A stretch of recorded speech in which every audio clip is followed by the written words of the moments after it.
نعرہ تکبیر، نعرہ رسالت، نعرہ حیدری۔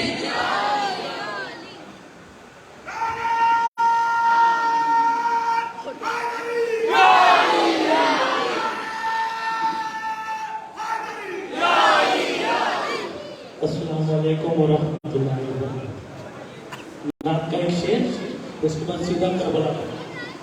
حلقہ میں جب نہیں مثل شہ بدھا کوئی، مثل کن کیا ہے معما ہے کہ پردہ کوئی، آج تک کر نہ سکی فیصلہ دنیا کوئی، آپ ہی آپ ہے یا ہے پس پردہ کوئی، آپ ہی آپ ہے یا ہے پس پردہ کوئی، اور ان کے رتبے کو پہنچنا تو رہا ایک طرف، ان کے رتبے کو پہنچنا تو رہا ایک طرف، ان کے نالائن کے رتبے کو نہ پہنچا کوئی، ان کے رتبے کو پہنچنا تو رہا ایک طرف، ان کے نالائن کے رتبے کو نہ پہنچا کوئی۔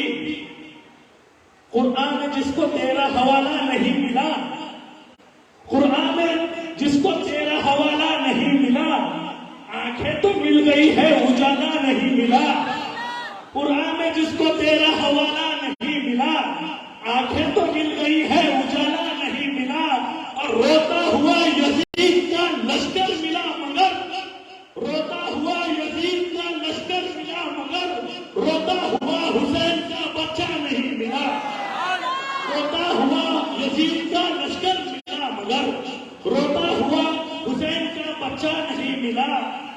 میرے مزاج کا شعر سنو۔ عبادتوں کا سلیقہ نہیں خرید سکا، عبادتوں کا سلیقہ نہیں خرید سکا، زمانہ میرا عقیدہ نہیں خرید سکا، عبادتوں کا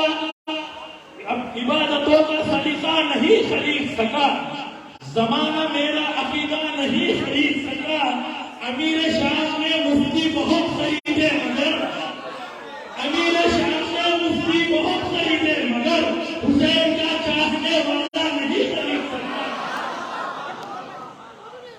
امیر شام نے مفتی بہت خریدے مگر، حسین کا چاہنے والا نہیں خرید سکا۔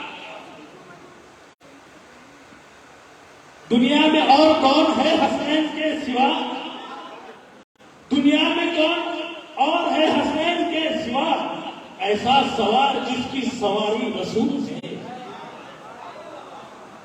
دنیا میں اور کون ہے حسین کے سوا، ایسا سوار جس کی سواری رسول ہے، ایسا سوار جس کی سواری رسول ہے، ایسا سوار جس کی سواری رسول ہے، اور یزید تیرا لشکر اور تیری تخت کی اہمیت کیا ہے، یزید تیرا لشکر تیری تخت کی اہمیت کیا، وہ سب تو سب میرے حسین کے خطوں کی دھول ہے، وہ سب تو سب میرے حسین کے خطوں کی دھول ہے، روزے ازل سے دل میں ہے الفت حسین کی، روزے ازل سے دل میں ہے الفت حسین کی، فضل خدا سے مل گئی نسبت حسین کی، فضل خدا سے مل گئی نسبت حسین کی، تازہ کیا ہے دین کے پودے کو خون سے، تازہ کیا ہے دین کے پودے کو خون سے،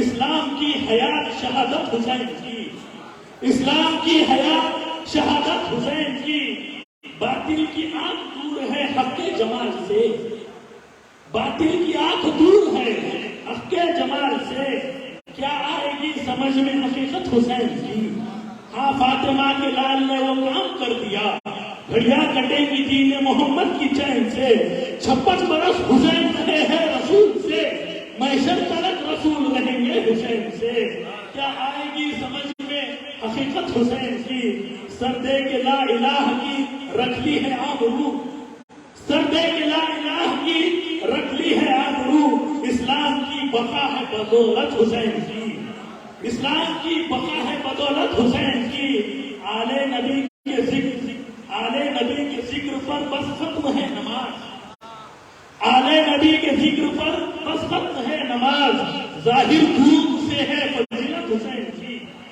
ظاہر درود سے ہے فضیلت حسین کی، اور نیزے کی نیزے پہ کی تلاوت قرآن حسین میں، نیزے پہ کی تلاوت قرآن حسین میں، قرآن کر رہا تھا تلاوت حسین کی، قرآن کر رہا تھا تلاوت حسین کی۔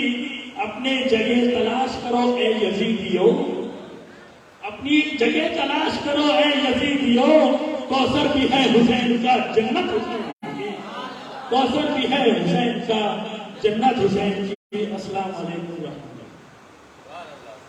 سبحان اللہ سبحان اللہ، بہت ہی پیارے انداز میں اشعار سنا رہے تھے۔ اللہ تعالیٰ ان کے علم و عمل کو برکت عطا فرمائے۔ اب آئیے حضور والا کو بلا داخل تنسید ہم مدعو کرنے جا رہے ہیں۔ علی کا نام لیا دائیں بائیں کرنے لگے، علی کا نام لیا دائیں بائیں کرنے لگے، برا ذہن تھا نظر آئیں بائیں کرنے لگے۔ کبھی جو ہم نے کہا المدد مولا حیدر، تو کوے خارجی سب کائیں کائیں کرنے لگے۔ حضرت استقبال نعرہ تکبیر و رسالت سے کریں، نعرہ تکبیر، نعرہ رسالت، نعرہ حیدر، ذکر شہدائے کربلا، نعرہ تکبیر، نعرہ رسالت۔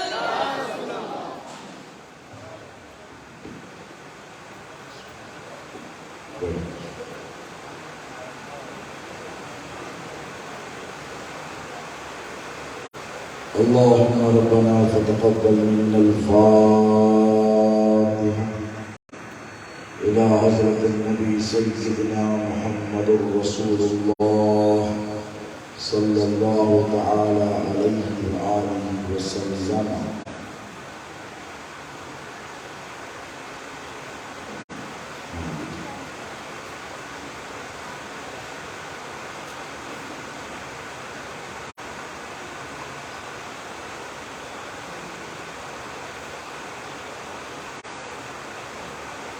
قال الله تبارك وتعالى في شان عظمة حبيبه الكريم، إن الله وملائكته يصلون على النبي يا أيها الذين آمنوا صلوا عليه وسلموا تسليما۔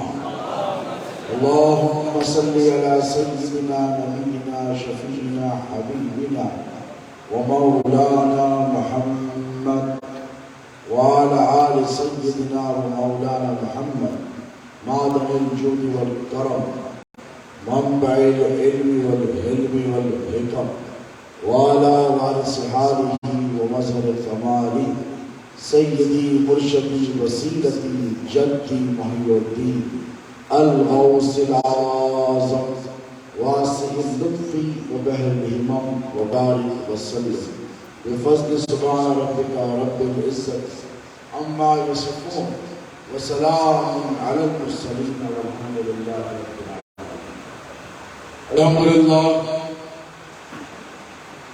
الحمد لله رب العالمين والعاقبة للمتقين، والصلاة والسلام على سيد الأولين والآخرين وآله الطيبين الطاهرين وصحبه الأكرمين أجمعين، أما بعد، قال الله تبارك وتعالى في القرآن المجيد والفرقان الحميد، فأعوذ بالله من الشيطان الرجيم، بسم الله الرحمن الرحيم، إنما يريد الله ليذهب عنكم الرجس أهل البيت ويطهركم تطهيرا۔ وقال الله تبارك وتعالى في المقام الآخر، ولا تقولوا لمن يقتل في سبيل الله أموات بل أحياء ولكن لا تشعرون۔ صدق الله مولانا العظيم وبلغنا رسوله الأمين الكريم، ونحن على ذلك لمن الشاهدين والشاكرين والحمد لله رب العالمين۔ خودی کا سر نہاں لا الہ الا اللہ، خودی کا سر نہا لا الہ الا اللہ اور خودی ہے تیغ فساں لا الہ الا اللہ۔ اور یہ نغمہ فصل گلو لالا کا نہیں پابند، یہ نغمہ فصل گلو لالا کا نہیں پابند، بہار ہو کہ خزاں لا الہ الا اللہ، بہار ہو کہ خزاں لا الہ الا اللہ۔ اور یہ دور اپنے براہیم کی تلاش میں ہے، یہ دور اپنے براہیم کی تلاش میں ہے، صنم کدا ہے جہاں لا الہ الا اللہ، صنم کدا ہے لا الہ الا اللہ۔ شاہ ہست حسین، بادشاہ ہست حسین، دین ہست حسین، دین بنا ہست حسین، سردار مدار دست در دست یزید، حقا کے بنائے لا الہ است حسین۔ حسین شاہ بھی اور بادشاہ بھی، حسین دین بھی ہے اور دین بنا ہے۔ حسین کٹایا سر کو نہ کی یزید کی بیعت، اسی وجہ سے وہ بنیاد لا الہ حسین، اسی وجہ سے وہ بنیاد لا الہ حسین۔ شہنشین تشریف فرما، قابل عزت احترام علماء کرام، وابستگان سلسلہ عالیہ قادریہ مصلیہ کاظمیہ، برادران ملت اسلامیہ، غلامان رسول و آل رسول، فدایان حسین، محبان حسین، عسکریان حسین، اللہ رب تبارک و تعالی آج پھر آپ کے ہمارے اس جمع ہونے اپنی بارگاہ میں قبول فرمائے۔ یہ اللہ کا بڑا احسان ہے اور اس کے حبیب پاک علیہ الصلوۃ والتسلیم کی خصوصی عنایت میں توجہات کا نتیجہ ہے کہ ہماری ہر سانس حسین ابن علی کے نام ہے، ہماری زندگی حسین ابن علی کی مرہون منت ہے، ہمارا دین کا اثاثہ حسین ابن علی کی محبت، یہ فقہ کی کتابیں، یہ چار حق مسلک حنفی، حنبلی، مالکی اور مسلک کتنے ہیں؟ توجہ ہے کہ نہیں لا رہی ہے؟ کتنے ہیں مسلک؟ کتنے ہیں؟ چار مسلک، اور یہ چار کی ترتیب بھی اللہ کی طرف سے بنائی ہوئی ہے، بڑی اہم ہے۔ چار اہم فرشتے ہیں، چار رسول ہیں، چار خلفائے راشدین ہیں، اور یہ چار ائمہ فقہ بھی ہیں۔ یہ جو کتابیں ہیں فقہ کی، اس کے ذریعے نماز، روزہ، حج، زکوٰۃ وغیرہ کا علم حاصل کیا جاتا ہے کہ وضو کیسے کیا جائے، وضو سے قبل اگر غسل فرض ہو تو غسل کیسے کیا جائے۔ بولی کوئی شخص ناپاکی کی حالت میں منہ اٹھا کے مسجد کو جا سکتا ہے؟ نہیں جا سکتا، اگر چلا جائے تو حرام ہے۔ تو اب مسجد کو جانے سے پہلے اگر غسل واجب ہو تو غسل کا طریقہ معلوم ہونا چاہیے، اور غسل کے طریقے میں کتنے فرائض ہیں، کتنے واجبات ہیں، یہ بھی معلوم ہونا چاہیے۔ اب اگر کوئی مسلمان جو سلیم الفطرت ہے، پاک طبع ہے، اللہ کے گھر کو نماز پڑھنے کے لیے، اللہ کی عبادت کرنے کے لیے جا رہا ہے، تو پہلے اہتمام کرے گا کہ پانی میسر ہے، اور پانی مل جائے تو دل صاف اور پاک ہو، یہ بھی شرط ہے۔ اور جہاں پر غسل کر رہا ہے وہ جگہ بھی پاک ہے، موری اور نالی میں گندی بیٹھ کر غسل بولیے نہیں کیا جائے گا۔ پہلے والا اگر کہے کہ میرا یہ پانی تو پاک ہے، ناپاک جگہ پر بیٹھا ہو تو کیا ہوا؟ توجہ ہے، میں کہاں لے جانا چاہتا ہوں، سمجھ رہے ہیں؟ شہزادے غوث اعظم کے غلام، تم جوان ہوئے ہو، بوڑھے ہوئے شہزادے غوث اعظم کو سنتے سنتے میرے اشارے سمجھا سکتے، بالکل نئی بات آپ کی خدمت میں پیش کر رہا ہوں پیر و مرشد کے شہزادے سے، کہ اب اگر کوئی یہ کہے کہ میں پانی تو پاک استعمال کروں گا لیکن جگہ میری ناپاک ہے، جہاں پر غسل کیا جائے وہاں پیشاب بولیے نحوست آ سکتا ہے، کیوں آتی ہے؟ پاکی نہیں ہوتی۔ تو اگر پانی سے پاک ہو تو بات نہیں بنے گی، جگہ کا بھی پاک ہونا ضروری ہے، جگہ کا بھی پاک ہونا ضروری ہے۔ اب یہ اللہ کا ہم پر احسان ہے، یہ کربلا والوں کا صدقہ ہے کہ جو حسین ابن علی نے پیاسا رہ کر اسلام کو خون پلا کر ہمیں پاکی اور طہارت کا سلیقہ عطا فرمایا۔ کائنات کا ذرہ ذرہ، پانی کا قطرہ قطرہ حسین ابن علی کا صدقہ ہے،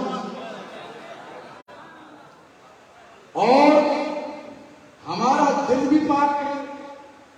اب دوسری طرف چل کے دیکھیے جو اپوزیشن پارٹی ہے، وہ کوئی گھنٹے بجانے والے نہیں ہے، وہ کسی صنم کے سامنے بیٹھے ہوئے بھی نہیں ہے، وہ ایسے ہی ہے جیسے حسین کے مد مقابل یزید تھے، نماز ادھر بھی ہو رہی تھی، نماز ادھر بھی ہو رہی تھی۔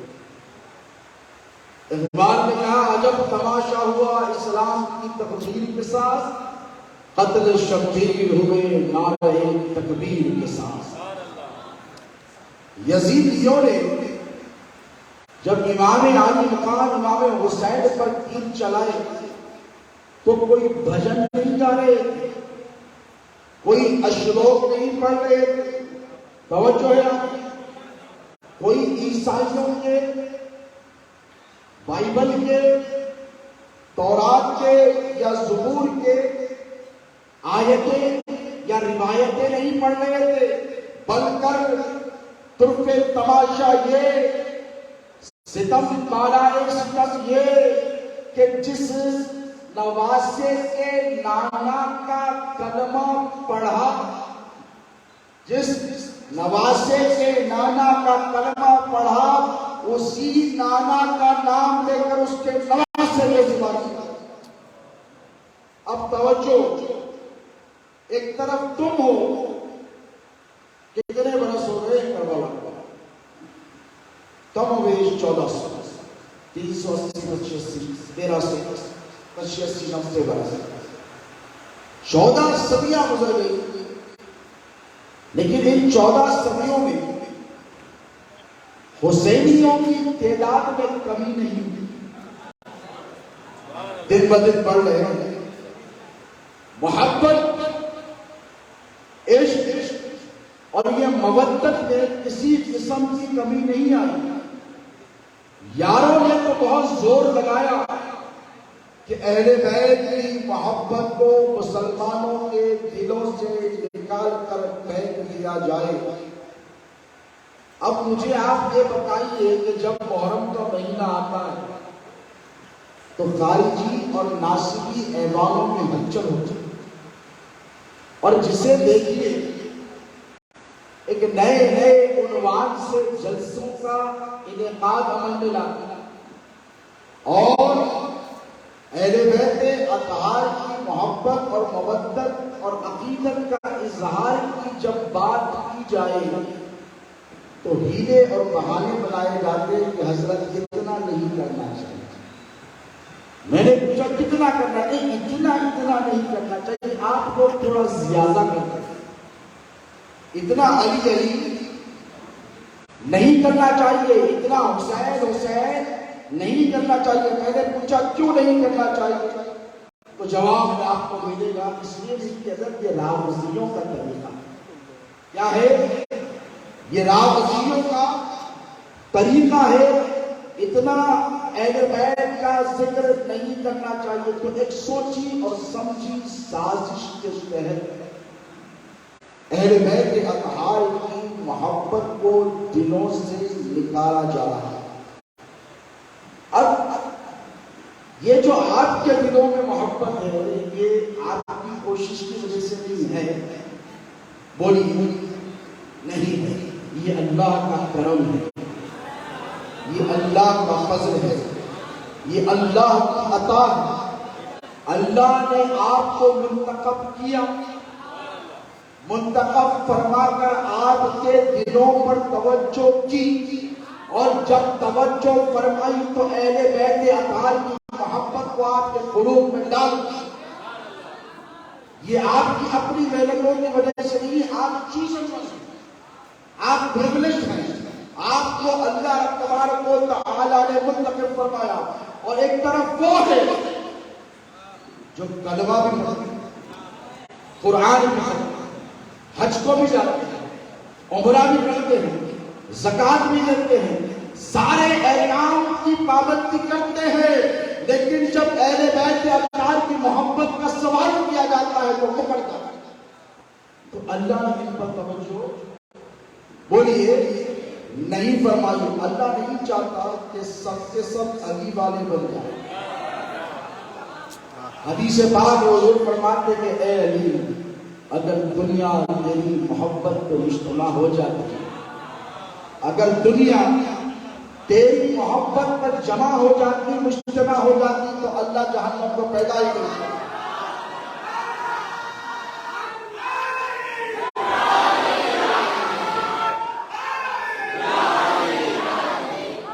کیوں؟ اسی لیے کہ حضور نے فرمایا اے علی تیری محبت، اے علی تیری محبت گناہوں کو ایسے ختم کر دیتی ہے جیسے سوکھی لکڑی کو آگ جلا کر بھسم کر دیتی ہے. اب ایک طرف گناہ ہے اور ایک طرف علی مرتضیٰ کا سہارا ہے. اللہ تبارک و تعالیٰ کے محبوب پاک علیہ السلام نے بشارت عطا فرمائی کہ اے علی تجھ سے محبت وہی کرے گا جو ایمان والا ہے، اور تجھ سے بغض رکھے بغیر منافق رہ نہیں سکے گا. پھر آگے ارشاد فرمایا کہ اے علی تو قاسم جنت و دوزخ ہے.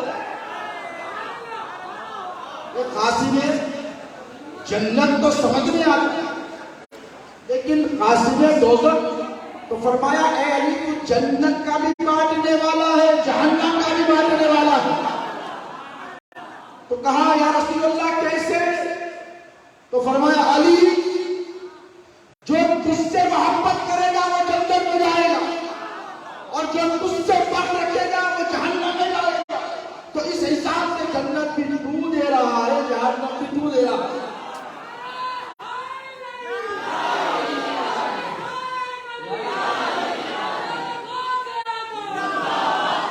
اب یہ مولا کائنات شیر خدا کی عظمت ہے. اب یہ جو احادیث تواتر کے ساتھ میرے پیر میں چلے، تواتر کے ساتھ مولا کی فضیلت میں خدا کی قسم کسی کی فضیلت میں نہیں. آپ صاحب ایمان اپنی ماں کو دعائیں گے، اپنی دادی کو دعائیں گے، اپنی نانی کو دعائیں گے، نسب نسب پاک ہے، اسی لیے جب علی کا ذکر ہوتا ہے تو آپ خوش ہو جاتے ہیں. اور اہل بیت کا ذکر کیوں ضروری؟ ہر سال پابندی سے اللہ سلامت رکھے صوفی مجید قادری صاحب قبلہ ہیں، خلیفہ شہزادہ محمد عبد العظیم سوداگر قادری تاج الدین، یہ ہمارے تمام مریدین سلسلہ سب کی محنتوں کا اثر ہے. تو جلسہ ضرور منعقد کریں. حالانکہ میں کہتا ہوں کل بڑی بڑی مصروفیت تھی، شب عاشور تھی، بہت بڑا جلسہ حیدرآباد میں ہوتا ہے، اور میں بھی چاہتا ہوں کہ خانقاہ میں کوئی ایکٹیویٹی ہو، لیکن محبتیں آپ کی ایسی کہ اگر چاہو تو نیاز وغیرہ کا اہتمام ہو، مریدین سلسلہ آ جائے، میرے لیے آسانی ہو جائے. لیکن میں نے ناظر کو منتخب کیا کیونکہ یہ میرے پیر کی پسند ہے، یہ ان کے پیر سرکار موسیٰ قادری کی پسند ہے. اور ہم یہاں پر اس لیے آتے ہیں کہ جب آتے ہیں تو بڑے پرسکون ہو کر جاتے ہیں. کیوں؟ یہ خطے میں جتنوں کے دلوں میں جھانک کر دیکھا ہے نا، علی علی نظر آتا ہے.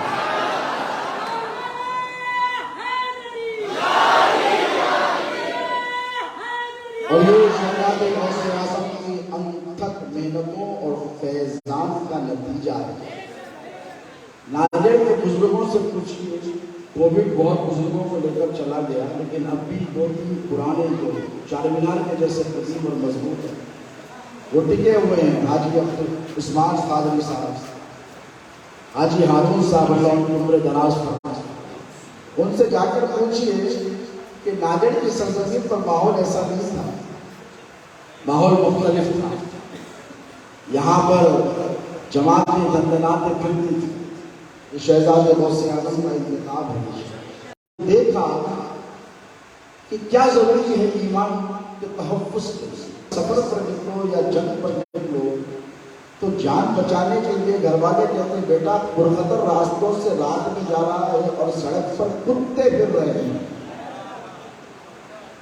شہر حیدرآباد میں کوئی بڑی پریشانی آئے دن آپ نیوز میں پڑھ رہے ہیں، کم سے کم ایک چھوٹی لکڑی تو بھی لے کے جائے. کیا بولتے ہیں؟ ایک چھوٹی لکڑی تو بھی لے کے جا. بچہ سکتی ہے یہ لے کے گیا، سڑک پر گیا، 10-12 کتے یہ لیے. یہ انسیڈنٹس ہوتے نہیں ہوتے. گھیر لے کے چھوٹا رہا تو پہلے اٹیک کرتے ہیں، بڑا رہا تو بڑوں کو لے کے آتے. ان کی بھی پوری پلاننگ رہتی.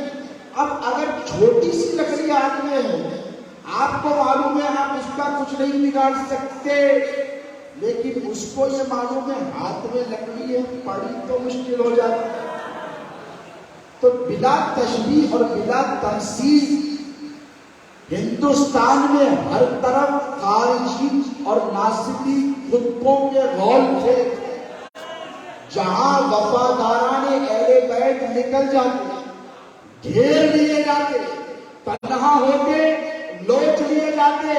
یہ تو علی کے لال شہزادے غوث اعظم کا پیغام ہے. ہر سنی مسلمان کے ہاتھوں میں ایک ایسی لکڑی دی ہے جسے دیکھ کر خارجی ناصبی خطے بھاگ جاتے ہیں.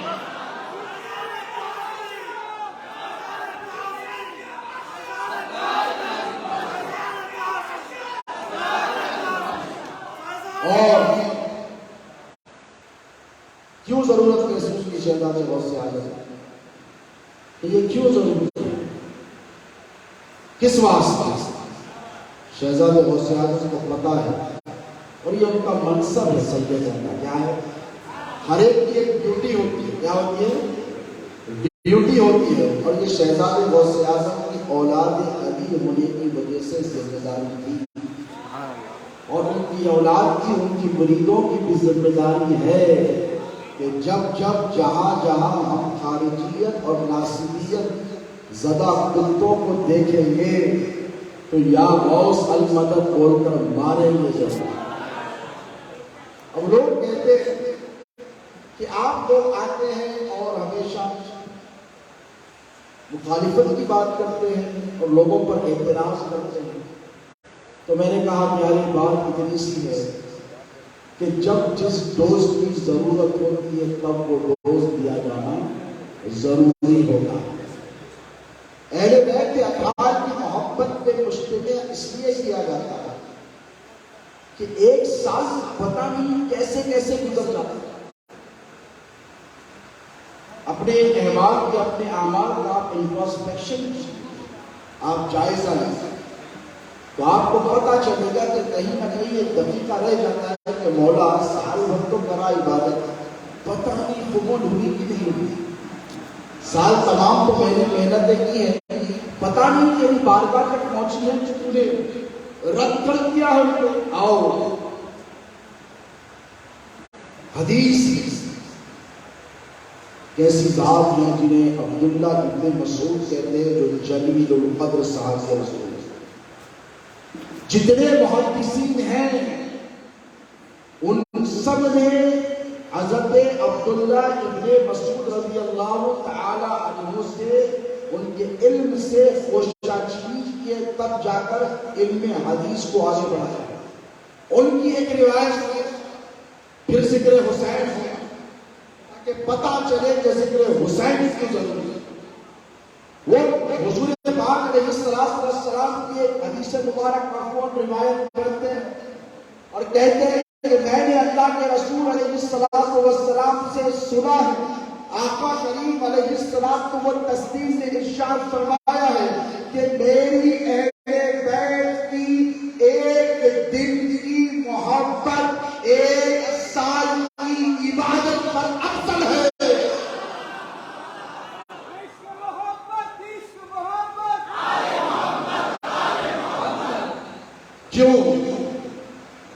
کیوں ہے؟ اب ذرا سوچو. آقا و مولا علیہ السلام و تسلیم ہمارے اور آپ کو نبی, یہ بات طے شدہ ہے کہ اپنی امت سے بے پناہ محبت کرنا ہے کہ نہیں؟ کسی بھی نبی نے اپنی امت سے ایسی محبت نہیں کی جیسے حضور نے فرمایا.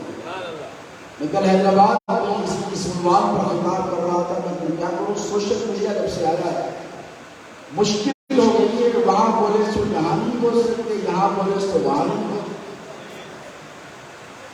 یہ بڑا ستاتا ہے کہ سرکار بھی فرما دیتے کیا لگا جب دیکھو تمہارا لے کے کھیل جاتے ہیں. ہمارے لیے مسائل ہو جاتے ہیں, یہی نہیں باتیں کہاں سے لائیں تو میں کوشش کروں گا انہی کے فیضان سے میں آپ کی خدمت میں, اور جو ہزاروں لاکھوں لوگ سوشل میڈیا کے ذریعے ہمیں دیکھ رہے ہیں اور ان تک پیغام پہنچے. ایک بات تو طے شدہ ہے کہ اللہ کے رسول علیہ السلام نے جا بجا قدم قدم پر اپنی حیات طیبہ میں اہل بیت کے اطہار کے مناقب اور فضائل بیان فرمائے, کھول کھول کر بیان فرمائے, ان کے حقوق بتائے ہیں کہ دیکھو میری اہل بیت کا معاملہ ایسا ہے جیسے کشتی سوار ہو جانا, عافیت سے پہنچ جاؤ. اور ایک حدیث جسے حدیث ثقلین ہے, آقا مولا علیہ السلام نے کیا فرمایا, انی طارق فیکم الثقلین کتاب اللہ و عبرتی اہل بیتی. میں دو چیزیں تمہارے حوالے کر کر جا رہا ہوں اور انہیں ہلکا مت سمجھنا, وزن ہے. اب یہ رسول الثقلین فرما رہے ہیں, جو نبیوں میں رسولوں میں ثقلین ہیں, وہ رسول الثقلین فرما رہے ہیں کہ بھاری اور برکم چیزیں چھوڑ کر جا رہا ہوں, تو یا رسول اللہ ہم کیا کریں؟ فخذوہ, ان کو پکڑ کر رکھو.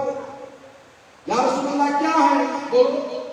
ایک ہے کتاب اللہ فیہ ھدی و نور, اس میں ہدایت ہے اور نور ہے. اور دوسری ہے میری اہل بیت, دوسری ہے میری اہل بیت, ان دونوں کو پکڑ لینا. دیکھو اللہ کے قدرت میں قربان جاؤ, ہاتھ بھی دھو دیے اور ذمہ داریاں بھی دھو دی گئی.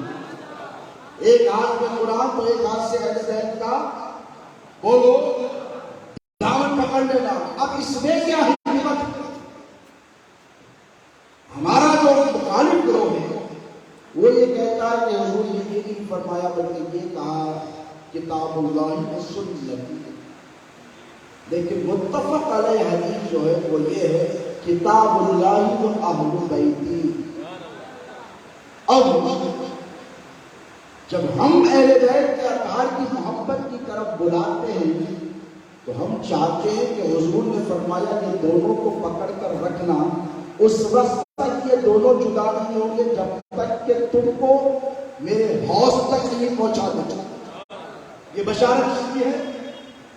حضور کی بشارت ہے کہ حضور نے فرمایا دونوں کو پکڑ کر رکھو گے تو میں تمہارا حوض پر انتظار کرتا رہوں گا، تم حوض تک پہنچ جاؤ گے۔ یہ ضمانت، یہ گارنٹی، یہ تمامیت آقا و مولا علیہ الصلوۃ والسلام نے عطا فرمائی۔ اب پکڑنے والوں نے جو صحیح معنوں میں سنتی ہیں، قرآن کو بھی پکڑ کر رکھتا ہے، اہل بیت اطہار کے دامن کو بھی پکڑ کر رکھتا ہے۔ اب دیکھو قرآن پڑھتے سب ہیں، سمجھ میں سب کو آتا، سمجھ میں سب کو آتا نہیں آتا، لیکن ثواب برابر ملتا۔ سمجھنے اور نہیں سمجھنے کا معاملہ نہیں، قرآن پڑھنے والے کو حرف حرف پر ثواب۔ من قرأ حرفا من کتاب اللہ فلہ عشر امثالہ۔ حضور فرماتے ہیں کہ جس نے قرآن کا ایک حرف پڑھا اس کو 10 نیکیاں۔ لا اقول الف لام میم حرف، پھر آگے فرماتے میں نہیں کہتا کہ الف لام میم ایک حرف ہے۔ مصطفیٰ کا جوش سخاوت، دریائے سخاوت جوش میں آیا، حضور نے فرمایا لا اقول الف لام میم حرف بل اقول الف حرف ولام حرف ومیم حرف، بلکہ تو میں کہتا ہوں حضور فرماتے الف بھی ایک حرف ہے، لام ایک ہے، میم تین لفظ پڑھو، ثواب کتنا؟ 30 نیکیاں اکاؤنٹ میں ٹرانسفر۔ میں پوچھا کیا یہ الف لام میم سمجھا؟ تو بولے یہ تو کوئی نہیں سمجھ سکتے۔ میں بولا آگے آیتیں پڑھتا ہے سمجھا؟ تو بولے نہیں سمجھا حضرت، لیکن حضرت سمجھو نہ کو سمجھو، اتنا تو رسول اللہ کا وعدہ ہے کہ ایک حرف میں 10 نیکیاں۔ اب یہ نہیں کہا گیا کہ سمجھ کے پڑھنے والے کو 100 نیکیاں یا عمل کرنے والے کو 1000۔ حضور نے فرمایا پڑھ لیا، بغیر سمجھے بھی پڑھ لیا تو تجھے 10 نیکیاں عطا کی جائے گی۔ قرآن ہے، اہل بیت ہے، اہل بیت کو دیکھا، ان سے محبت کی، اگر ان کے شان و مقام کو نہیں سمجھا تب بھی نجات ہی نجات ہے، کوئی فرق نہیں ہے۔ اس لیے کہ رسول اللہ نے دونوں کو ساتھی بنایا۔ کیا بنایا ہے؟ ساتھی۔ وہ آپ کا ساتھی نہیں، آپ کو غلط سمجھیں گے یا پھر ساتھی آپ خوش ہو گئے، میں اس طرف نہیں جا رہا ہوں، ساتھی بنایا۔ کیا بنایا ہے؟ ساتھ، دونوں ساتھ ساتھ۔ ابھی اللہ کا احسان ہے کہ ہمارے ہاتھوں میں اہل بیت کا دامن ہے، لیکن جنہوں نے چھوڑا انہوں نے کیوں چھوڑا؟ افسوس تو ان پر ہے جنہوں نے نبی کی آل کا دامن چھوڑ۔ آج بھی مسئلہ یہی ہے، ہم آئے یا شہزاد غوث اعظم آتے ہیں یا کوئی اور سادات آتا ہے، ارے ان کو چھوڑو ہٹاؤ، کیا آتا ہو، ان کو کیا معلوم، ان کے پاس کیوں جاتے ہیں، ان کے پاس مت جاؤ۔ یہ ایک مہم ہے، ایک سازش ہے کہ سادات کا دامن تم سے چھڑا دیا۔ اب جب سادات کا دامن چھوڑنے والے تو چھوڑ رہے ہیں، لیکن جنہوں نے پکڑا ہے ان کا عقیدہ گھوڑے کی طرح مضبوط ہے، وہ قربان ہونے کے جذبے سے اس میدان میں آئے ہیں۔ اقبال نے کہا تھا کہ یہ شہادت کہے الفت میں قدم رکھنا ہے، لوگ آسان سمجھتے ہیں مسلمان، ہم یہ جان کر آئے ہیں کہ جان کی بازی لگانے کے لیے آئے ہیں۔ آج کربلا کو 1400 برس گزر رہے ہیں، لیکن حسین کی یاد میں کوئی کمی نہیں ہے، محبت میں کوئی کمی بولو ہے نہیں ہے، عقیدت میں کوئی کمی نہیں ہے، وابستگی اور وارفتگی میں کوئی کمی نہیں ہے۔ 1400 برس گزر گئے، لیکن آج بھی میرا حسین ہمارے دلوں میں، ہمارے سینوں میں سانسیں بن کر دھڑک رہا ہے۔ ہمارے دل ہے کہ محرم کا مہینہ آتا ہے تو جو صحیح العقیدہ سنی ہوتا ہے وہ تڑپ جاتا ہے، وہ بلک جاتا ہے، وہ بے چین ہو جاتا ہے، اس کی نگاہوں کے سامنے کربلا کا خون منظر آ جاتا ہے، وہ حلقوں میں علی اصغر آ جاتا ہے، وہ حضرت عباس کے کٹے ہوئے شانے آ جاتے ہیں، وہ حضرت علی اکبر کی لٹتی ہوئی جوانی آ جاتی ہے، وہ امام حسین علیہ السلام کی بے قراریاں اور اضطراب آ جاتا ہے کہ کیسے میرے آقا حسین نے تنہا ایسے مظالم برداشت کیے کہ تاریخ انسانیت میں کسی پر اتنا ظلم ایک وقت میں نہیں ڈایا گیا جتنا امام حسین پر ڈایا گیا۔ ہماری نگاہوں کے سامنے بیوی زینب کی وہ بے قراری آ جاتی ہے، وہ اضطراب آ جاتا ہے، وہ بے چینی آ جاتی ہے، اور بے قرار ہو جاتے ہیں۔ کیوں ہو جاتے ہیں؟ اس لیے ہو جاتے ہیں کیونکہ ہمارے دل پاک ہے اور اہل بیت کی محبت میں دھڑکتے ہیں، اور ایک طرف وہ لوگ ہیں جو لوگ پھیر کر بیٹھ جاتے ہیں، نہ ان کے پاس مجلس کا اہتمام، نہ ان کے پاس جلسے کا اہتمام ہوتا ہے، نہ وہ امام حسین علیہ السلام کی یاد میں کسی قسم کا کوئی پروگرام کرتے۔ کیوں؟ دیکھو دوستو، 1400 سال کے بعد بھی تمہارے دل امام حسین کی محبت میں مچل رہے ہیں، یہ اللہ کا تم پر احسان ہے، تم شکر ادا کرو۔ تم اپنے باپ دادا کو دعائیں دو کہ جنہوں نے تمہیں اس رستے پر ڈالا، ان مشائخ کے اعتبار بشمول شہداد غوث اعظم پر سلامتیاں بھیجو، ان کے درجات کی بلندی کی دعائیں کرو کہ جنہوں نے اہل بیت کی محبت کو تمہارے سینوں میں پیوست فرما دیا۔ یہ خدمات ہے، یہ اللہ کا تم پر کرم ہے، جتنا شکر کرو اتنا کم ہے۔ 1400 سال کے بعد تمہارے پاس اتنی محبت ہے، لیکن 50 سال ہوئے میرے حضور کو گئے، صرف 50 سال کا عرصہ ہوا تھا۔ زمانہ کتنا قریب تھا حضور سے، وہ زمانہ قریب تھا کہ یہ زمانہ قریب تھا، وہ زمانہ کتنا قریب تھا، لیکن دشمنیوں کا یہ عالم تھا کہ حضور نے جب فاران کی چوٹی پر اعلان کیا اپنی نبوت کا، مشرکین مکہ اور کفاران قریش حضور کی جان کے دشمن ہیں، اس کے باوجود بھی میرے نبی اعلان نبوت کے بعد کتنے سال رہے؟ 13 سال۔ بولو، 13 سال مکے میں رہے۔ اگر اللہ چاہتا تو 13 دن میں اپنے محبوب کو مکے سے نکال، محبوب چھوڑ دو مکے والے، کیا اللہ کو پتہ نہیں ہے؟ اب یہ نکتہ ان ساتھیوں کے لیے جو سن رہے ہوں گے کہ اللہ کو پتہ نہیں ہے، نعوذ باللہ من ذالک، کیا اللہ کہتا ہے، یہ کہتے ہیں حضور کے علم میں نہیں ہے، تو کیا اللہ کے علم میں نہیں تھا کہ نہیں مانیں گے؟ یہ مکے والے نہیں مانیں گے، ابو لہب نہیں مانے گا، ابو جہل نہیں مانے گا، شیبان نہیں مانے گا، عتبہ نہیں مانے گا، ابو سفیان نہیں مانے گا، ہندا نہیں مانے گا۔ یہ کیا اللہ کو خبر ہے؟ اللہ کو خبر ہے، لیکن اللہ نے اپنے محبوب کو سلسلے وار آزمائشوں سے گزارا۔ دیکھیے 13 سال مشقت اور محنت ہے حضور نے گزاری۔ اب جب حضور کی جان پر بنائی تو کیا اللہ قادر نہیں کہ اپنے محبوب کی جان کا تحفظ کر دے؟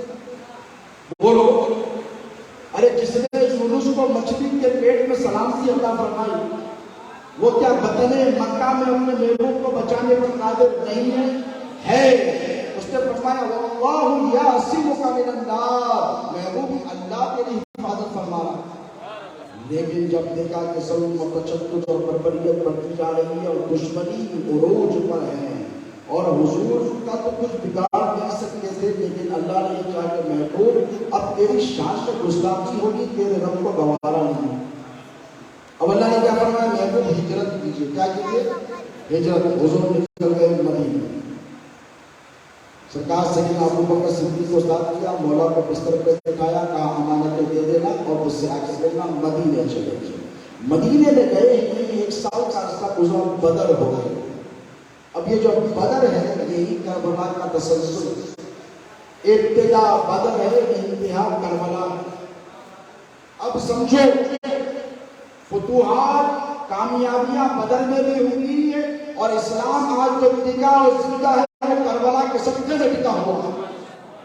توجہ طلبا، اب یہاں سے تھوڑی سی آپ کو توجہ رکھنی پڑے گی، کیونکہ پیغام لے کر جانا، صرف قصے کہانیاں یا پھر میں آپ کو مسائل جمع سنا کر آپ کے آنکھوں سے صرف آنسو نکالنا نہیں چاہتا، بلکہ آپ میری باتوں کو توجہ سے سنیں تاکہ آپ کو دنیا جو چال چل رہی ہے خارجیت اور ناسک کے سمجھنے میں آسانی ہے۔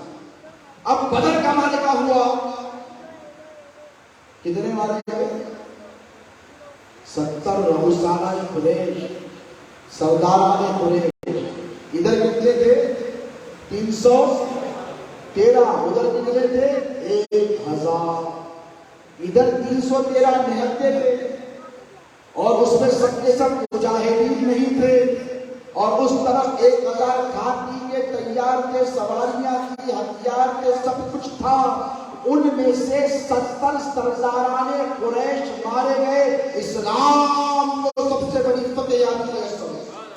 اب یہاں سے ریاست مدینہ کا اسٹیبلشمنٹ شروع ہوا، اسلامی نظام، اسلامی حکومت اور اسلامی سلطنت۔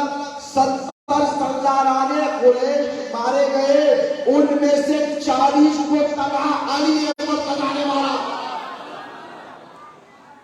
اب کیا انکار کرو گے؟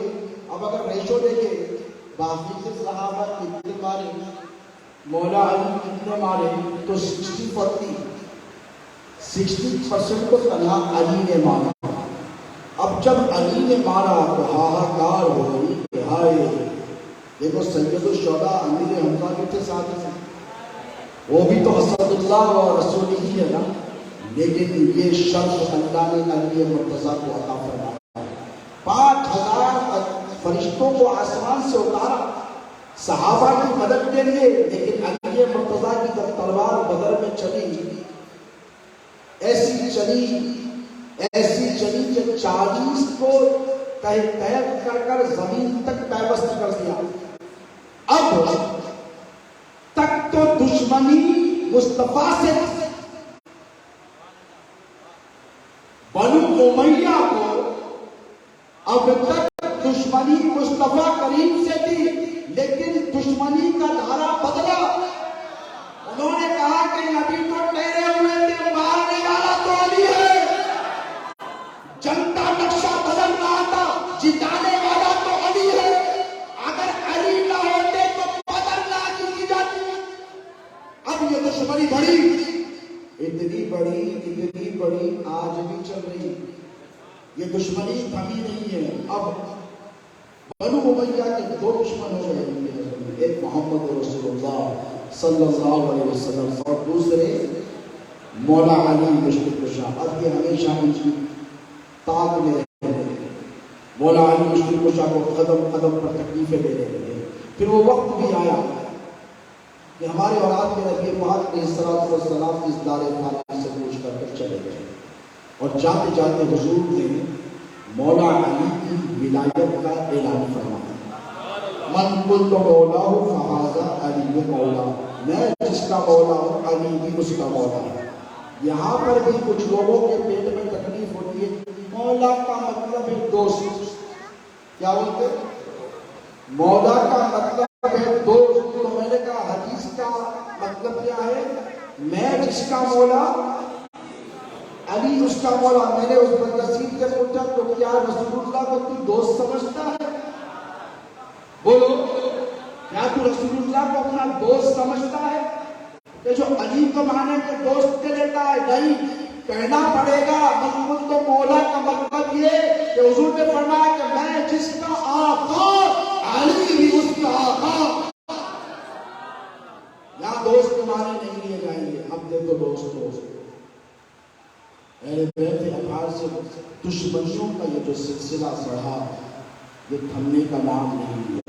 ایک طرف حضور ہے جو اپنی امت سے اتنی محبت فرما رہے ہیں کہ جاتے جاتے حضور نہیں چاہتے کہ میں میری امت کو تنہا چھوڑ کر جاؤں۔ حضور چاہتے تو فرما دیتے نا کہ میں جا رہا ہوں، صحابہ کو چھوڑ کے جا رہا ہوں۔ حضور ایسا نہیں کہ صحابہ سے بھی بہت محبت کرتے۔ امیر المومنین سیدنا ابو بکر صدیق رضی اللہ تعالی عنہ کی امامت میں مسجد نبوی میں حضور نے 12 نمازیں پڑھی۔ کتنی؟ 12 نمازیں پڑھی۔ اب یہاں پر پھر لوگوں کے پیٹ میں تکلیف ہوتا ہے، تاریخ دیکھے حضرت ابو بکر کو پڑھائے، علی کو نہیں پڑھائے۔ میں نے کہا دیوانوں تو میں رسول اللہ کی حکمت کو سمجھا نہیں۔ اگر میرے نبی اس وقت علی کا ہاتھ پکڑ کر جیسے پیر قوم میں مولائیت اور ولایت کا اعلان فرمایا تھا، اگر علی کو مصلی پر ٹھہرا دیتے پھر روئے زمین پر قیامت تک سیدوں کے سوا کوئی مصلی پر ٹھہرنے والا نہیں ہوگا.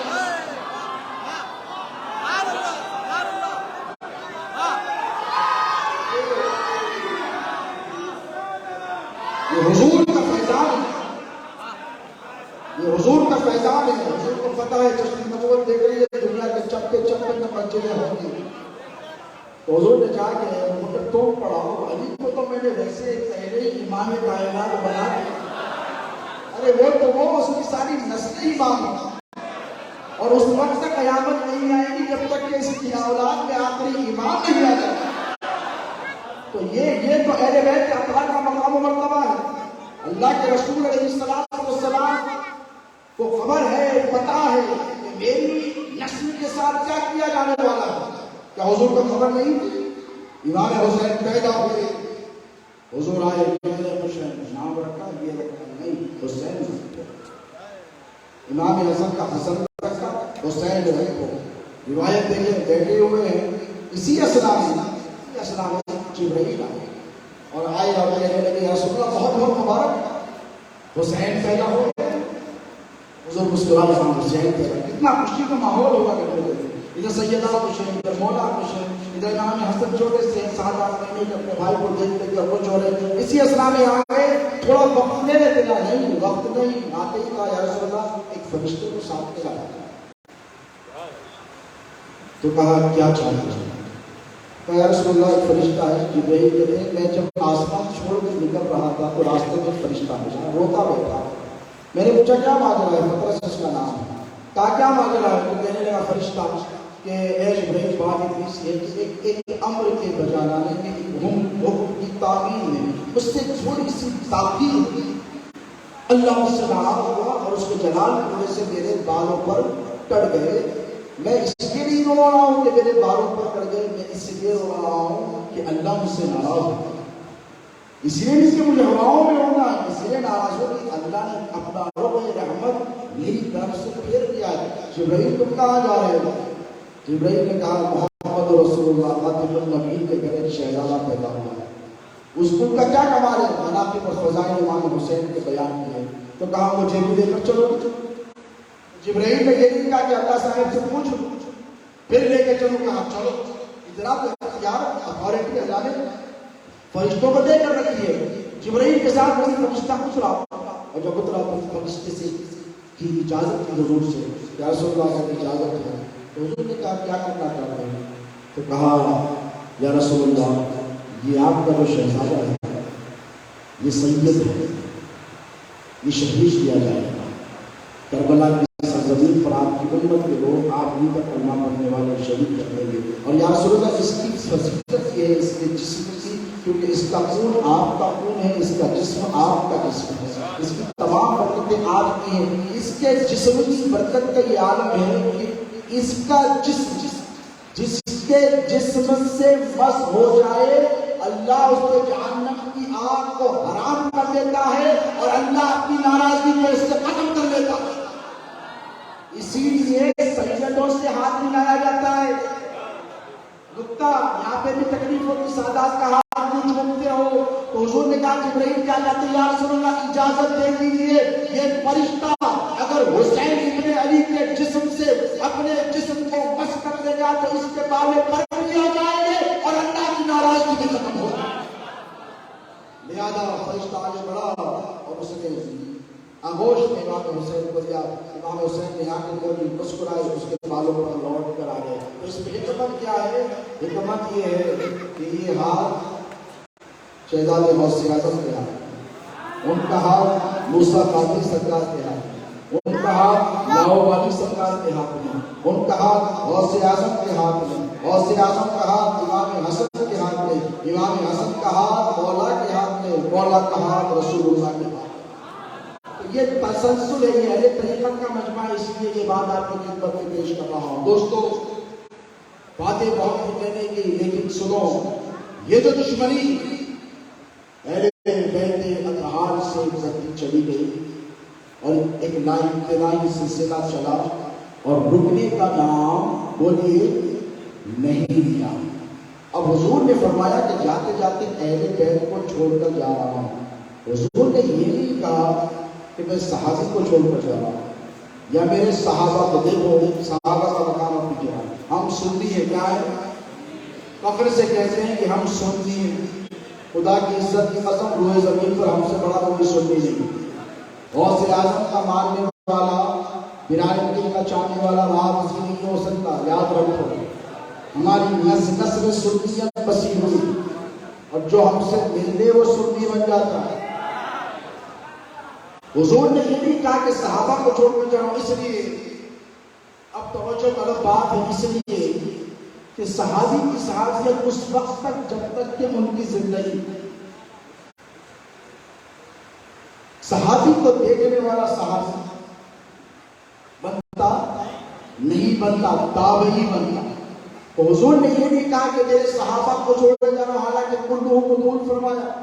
بے شمار حدیث ہے بے شمار روایتیں ہیں بے شمار قرآن پاک کی آیتیں ان کی فضیلتوں پر دلالت کرتی ہے. لیکن حضور نے یہ فرمایا کہ اہل بیت کو چھوڑ رہا ہوں اور ذمہ داری دے کر جا رہا ہوں. اے علی دنیا میں تجھ پر اگر مظالم کی انتہا ہو جائے کوفے میں تو اگر شہید کر دیا جائے تب بھی میری امت کو بنا نہیں چھوڑنا. مولا علی کی خوشا کوفہ میں ضرب لگائی گئی. ایک مہینہ تلوار کے اپنے ملچم میں زہر میں ڈبو کر رکھا مارا. مولا کا رویہ کہتا پانی پلاؤ کھانا کھلاؤ اس کو روٹی کھلاؤ اس کو. امام حسن امام حسین کو بلا کر کہا دیکھو یہ دنیا کے ملکے دنیا کی حکومت کے پیچھے بھاگتے رہیں گے.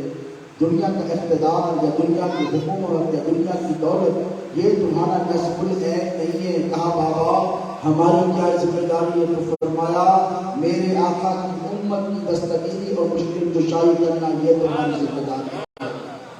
امام حسن علیہ السلام کو ذمہ داری تھی 6 مہینے خلافت راشدہ کے عظیم الشان منصب پر امام حسن جزا کرتے. حضور نے فرمایا کہ اے بیٹے حسن میرے بعد 30 سال خلافت راشدہ رہے گی اور اس کے بعد کاٹ کھانے والی ملوکیت. 6 مہینے بیٹھے. لوگ کہتے ہیں کہ جس سے امام حسن نے صلح کر لی ہم مجھ سے جنگ نہیں کرتے ہم ان کو برا نہیں کرتے. امام حسن نے کیوں دی؟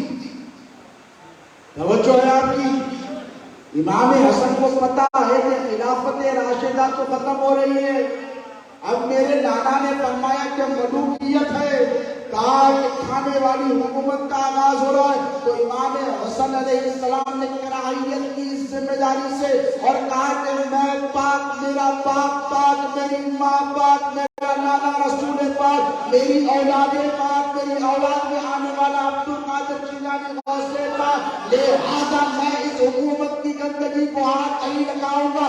میں پاک ہوں یہ ناپاک ہے کہ اسے وہی رکھتے اس حکومت کو جو ناپاک ہے.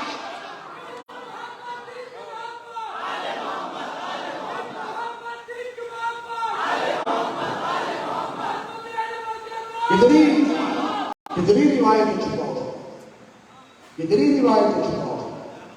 امام حسن علیہ السلام نے چھوڑ دیا کہا صلح یہ صلح ہے. صلح کے کسی شرط کو پورا نہیں کیا گیا. پھر بات کربلا تک آئی. دوستو وہ امام حسین علیہ السلام کو اللہ کے رسول علیہ السلام نے کربلا کے لیے بہت پہلے تیار کرایا.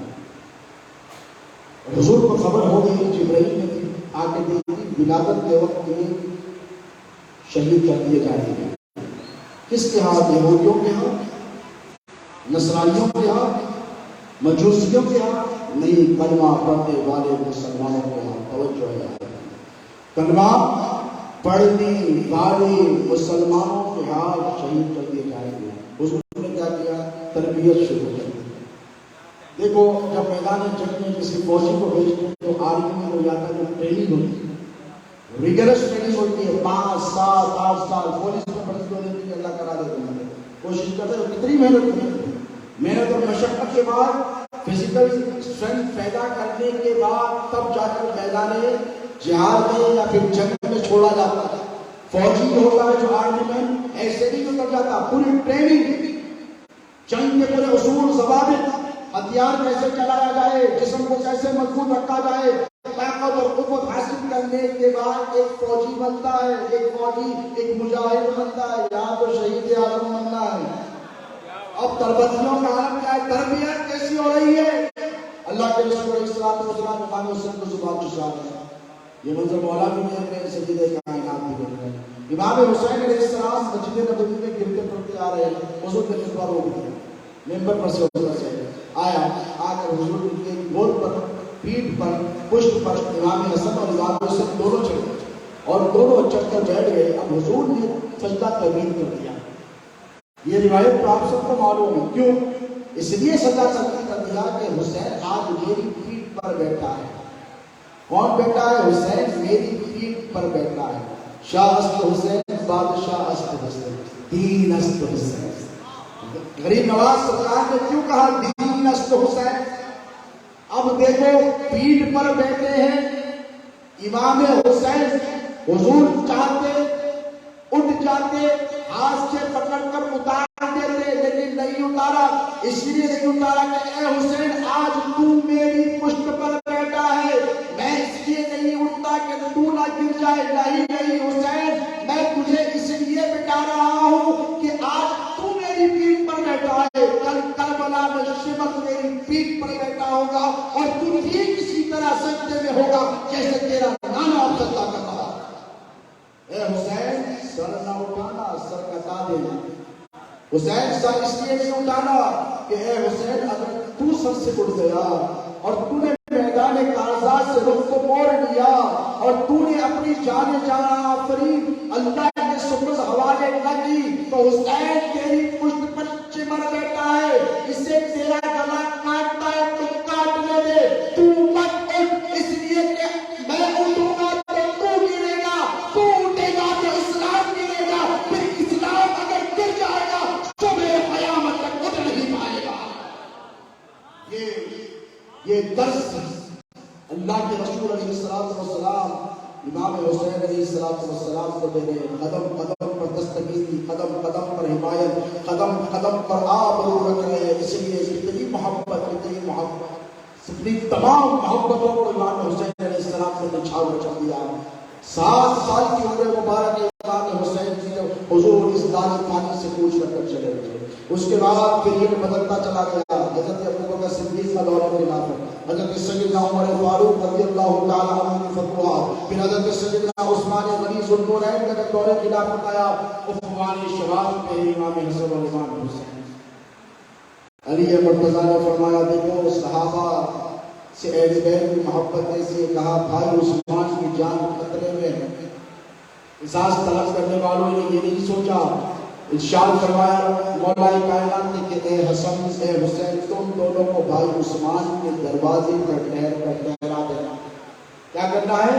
پہرا دینا ہے۔ وہ تو قاتل آئے، عثمان پیچھے سے آئے اور پیچھے سے آ کر قتل کر کر چلے گئے، اور افسوس کا مقام یہ کہ الزام مولا کائنات ہی پر لگایا گیا کہ علی دشمنان قاتلان عثمان کا قصاص نہیں لے رہے۔ اب یہاں سے منظر بدلا، بنو امیہ کی کاٹ کھانے والی حکومت کا آغاز ہوا، کربلا برپا ہوا۔ دوستو کربلا کیسے برپا ہوا پتہ ہے آپ کو؟ یزید کے باپ نے، اسے امیر شام کہتے ہیں، جناب معاویہ نے یزید کو تخت پر بٹھایا اور بٹھا کر کہا اور یزید کی تائید اور تعریف کرنے والوں کی اب کبھی نہیں رہی۔ آج سوشل میڈیا کا دور ہے، آپ نے یہ چوطرف سے دیکھیں، یزید کی تعین اور اس کی حمایتیوں کا بھی ایک ٹولہ نکل کر آیا ہے۔ ابھی 10 روز پہلے 3 محرم کو 7 روز پہلے شیخ الاسلام علامہ قائم مقدس صاحب کی مانک الارا کتاب القول المتین فی امر یزید اللعین، اللہ تبارک و تعالیٰ انہوں نے جزائے خیر عطا فرمائی، فنکشن میں بھی تھا اور میں نے خطاب کی کتاب کے حوالے سے انہوں نے مستند روایتوں کا ذخیرہ جمع کیا کہ یزید فاسق تھا۔ بولو کیا تھا؟ کیا تھا؟ بولو فاسق، فاجر تھا، لعنتی تھا۔ اس کے بعد کہا کافر تھا۔ کیا تھا؟ کافر تھا۔ یہ بنو امیہ اور بنو عباس کی جو حمایت کرتے ہیں وہ ذرا سوچیں۔ ہم میں سے اکثر اس طرح آپ مسلمان بیٹھے ہیں حنفی ہیں، کیا دنیا کی 75 سے 80% مسلمانوں کی آبادی کیا ہے بولو؟ حنفی ہے۔ امام اعظم ابو حنیفہ کی بتائی ہوئی فقہ کو تم نے لے لی، محدث کثیر گزر گئے، مفتی اعظم گزر گئے، مجدد دین و ملت بھی، شیخ الاسلام بھی گزر گئے۔ میں نے کہا کیسے بنے؟ تو کہا امام اعظم ابو حنیفہ کا فیضان۔ یہ کیا ہے؟ یہ فقہ ہے جو امام اعظم میں تھی۔ وضو کیسے، غسل کیسے، نماز کیسے، روزہ کیسے، حج کیسے، زکات کیسے دی جائے، یہ ساری چیزیں کس نے بتائی؟ بولو۔ آپ حنفی ہیں تو امام اعظم ابو حنیفہ کے طریقے پر چلتے ہیں۔ میں نے کہا دیوانوں، تم میں ہم میں اتنا ہی فرق ہے، تم مولوی ہو، ہم صوفی ہیں۔ تم نے اپنے مفاد کی چیز لے لی اور ہم نے امت کے مفاد کی چیز کو اپنا لیا۔ امام اعظم نے تم کو علم کی خیرات عطا کی، آج تمہارے مدرسے چل رہے ہیں۔ اور صوفیاء کرام نے کیا کیا؟ امام اعظم کے فقہ کو بھی اختیار کیا اور ان کے عقیدے کو بھی اختیار کیا۔ امام اعظم ابو حنیفہ کو جب پتہ چلا ہے شام بن ملک عباسی خلیفہ، یہ بھی بنو امیہ کا ہی ایک چیپٹر ہے، سادات کا بہت بڑا دشمن تھا۔ جب پتہ چلا کہ ہشام بن ملک سادات کرام پر لشکر لے کر آ رہا ہے، جانوں کا دشمن بنا ہوا ہے، تو دیکھو یہ میرے حضرت یا تمہارے حضرت کی بات نہیں، سب کے حضرت کی بات کرنا۔ اگر حقیقت میں کسی کو اعلیٰ حضرت کہا جائے تو امام اعظم ابو حنیفہ کی ذات والا سنا ہے۔ ہم مولانا احمد رضا خان رحمۃ اللہ تعالیٰ علیہ سے کوئی خیر نہیں رکھتے، وہ پکے قادری، اس میں کوئی شک نہیں، ان کی قادریت میں کوئی شک نہیں ہے، ان کی خدمات میں کوئی شک نہیں، لیکن جو حقیقت ہے وہ سنو۔ امام اعظم سے تو بڑے نہیں ہے نا، ہے کیا؟ کوئی بھی اس دور کا مولانا 100 200 300 400 500 کو دعویٰ کر سکتا ہے کہ میں علم میں ابو حنیفہ سے آگے ہو نہیں۔ حضور نے فرمایا میری امت میں ایک ایسا عالم پیدا ہوگا کہ اگر سریا پر بھی علم ہوگا تو وہاں پر بھی جا کر حاضر کر دے گا، اور وہ نعمان بن ثابت ابو حنیفہ ہے۔ اب حضرت سیدنا ابو حنیفہ جن کی تم روز ابتدا کرتے ہو، تمہاری نمازوں میں ابو حنیفہ ہے، تمہارے وضو میں ابو حنیفہ ہے، تمہارے روزوں میں ابو حنیفہ شامل ہے، تمہارے حج میں ابو حنیفہ شامل ہے، تمہاری زکاتوں میں ابو حنیفہ شامل ہے۔ وہ امام اعظم ابو حنیفہ کا یہ عالم ہے کہ حضرت زید رضی اللہ تعالیٰ عنہ امام زین العابدین کے صاحبزادے کے دوسرے خدمت میں آ کر حاضر ہو کر کہنے لگے سرکار میں زید پر اپنی جان کو قربان کرنا چاہتا ہوں۔ امام زید میں مظلوم علیہ السلام نے کہا کہ نعمان کیا کرنا چاہتا ہے؟ تو کہا سرکار میں نے بہت کام کیا ہے علم کا، دولت کا میرے پاس انبار ہے، لوگ نذرانوں پر نذرانے لا کر دیتے ہیں۔ امام اعظم نے عرض کیا کہ آپ اجازت دیں تو 1 لاکھ درہم میں آپ کو لشکر کے لیے دینا چاہتا ہوں تاکہ آپ امویوں اور عباسیوں کا بدلہ لے۔ آپ کے دادا کے ساتھ جو ظلم کیا گیا کربلا میں، حسین بن علی کے ساتھ، علی اکبر کے ساتھ، قاسم کے ساتھ، اور محمد کے ساتھ، علی اصغر کے ساتھ، بی بی زینب کے ساتھ، آپ کی دادی کے ساتھ، میں چاہتا ہوں کہ آپ بدلہ لے لیں۔ یہ 1 لاکھ درہم پیش کرتا ہوں اور اپنی جان کی بازی لگانے کا وعدہ کرتا ہوں۔ 1 لاکھ درہم امام زید کی خدمت میں امام اعظم ابو حنیفہ نے صرف اس لیے پیش کیے تاکہ امام زید امویوں کا باجا بجا سکے۔ ذہن سے نکل جاتی ہے باتیں۔ جب خلیفہ کو پتا چلا امام اعظم کو جیل میں ڈال دیا، جا کے ذرا مولانا سے صبح میں پوچھ لینا کہ امام اعظم کو کس قصور پہ جیل میں ڈالا گیا تھا۔ کبھی پوچھا؟ تم ڈرتے ہو اہل بیت کی محبت کا تم بننے کے لیے، تم فکر کرتے ہو کہ ہمارے مولانا برا مان جائیں گے، ہمارے حضرت برا مان جائیں گے۔ میں نے کہا امام اعظم کو جیسی جرأت پیدا کرو، لو لسلطان لحلق النعمان، کہا 2 سال امام باقر جعفر کی غلامی کا کرتا تو ہلاک ہو جاتا۔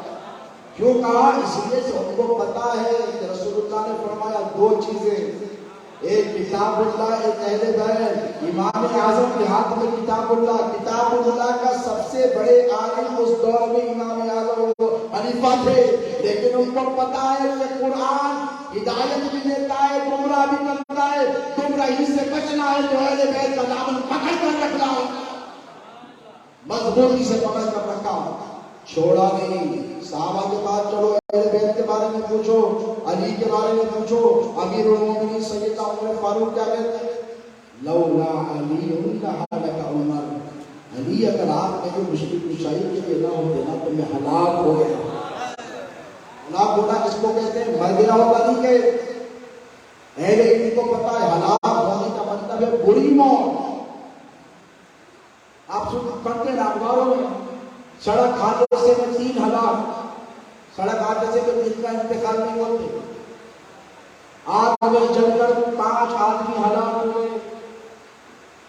کیا ہوتے ہیں؟ آگ میں جل کر 5 آدمی کا انتقال پرملا نہیں لکھا جاتا، کیا لکھا ہے؟ ہلاک ہو گئے۔ تو قربان جاؤ حضرت عمر کی حقانیت اور صداقت کا علی اگر آپ میری مشکل کشائی کے لیے نہ ہوتے تو عمر ہلاک ہو گئے۔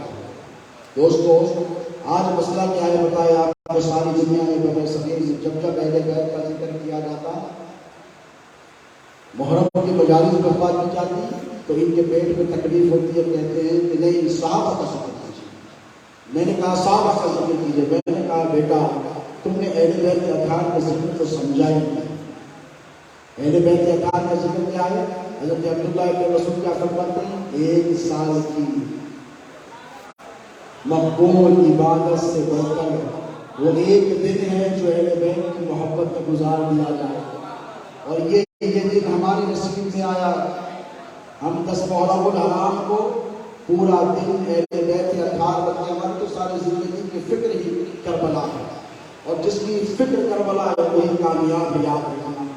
امام عالی مقام سیدنا امام حسین علیہ السلام اور اہل بیت کے اطہار یاد رکھو۔ اللہ کے رسول صلی اللہ علیہ وسلم نے ان دونوں چیزوں کو تمہارے حوالے کیا ہے، اب پکڑ کر رکھو۔ اب یہ دیکھنا ہے کہ پکڑ کر کیسے رکھو۔ دور بڑا سخت ہے، حالات بڑے خطرناک ہیں۔ ہر شخص یہ چاہتا ہے کہ آج سویڈن میں ڈنمارک میں قرآن مجید کی حرمت کیا کی جا رہی ہے، دل تڑپ رہا ہے۔ بولو مسلمانوں، سوشل میڈیا میں اخبار میں آپ نے پڑھا کہ سویڈن میں اور ڈنمارک میں قرآن مجید کی حرمتیاں کی جا رہی ہیں، اور ادھر بر صغیر میں اہل بیت کے اطہار کی شان میں گستاخیاں کی جا رہی ہیں۔ جب ذکر اہل بیت چھیڑا جاتا ہے تو کہتے ہیں کہ فضائل مناقب صحابہ بھی بیان کیے جائے۔ میں نے کہا دیوانوں، ہم وہ کرتے ہیں جو صحابہ کیا کرتے تھے۔ صحابہ کیا کیا کرتے تھے؟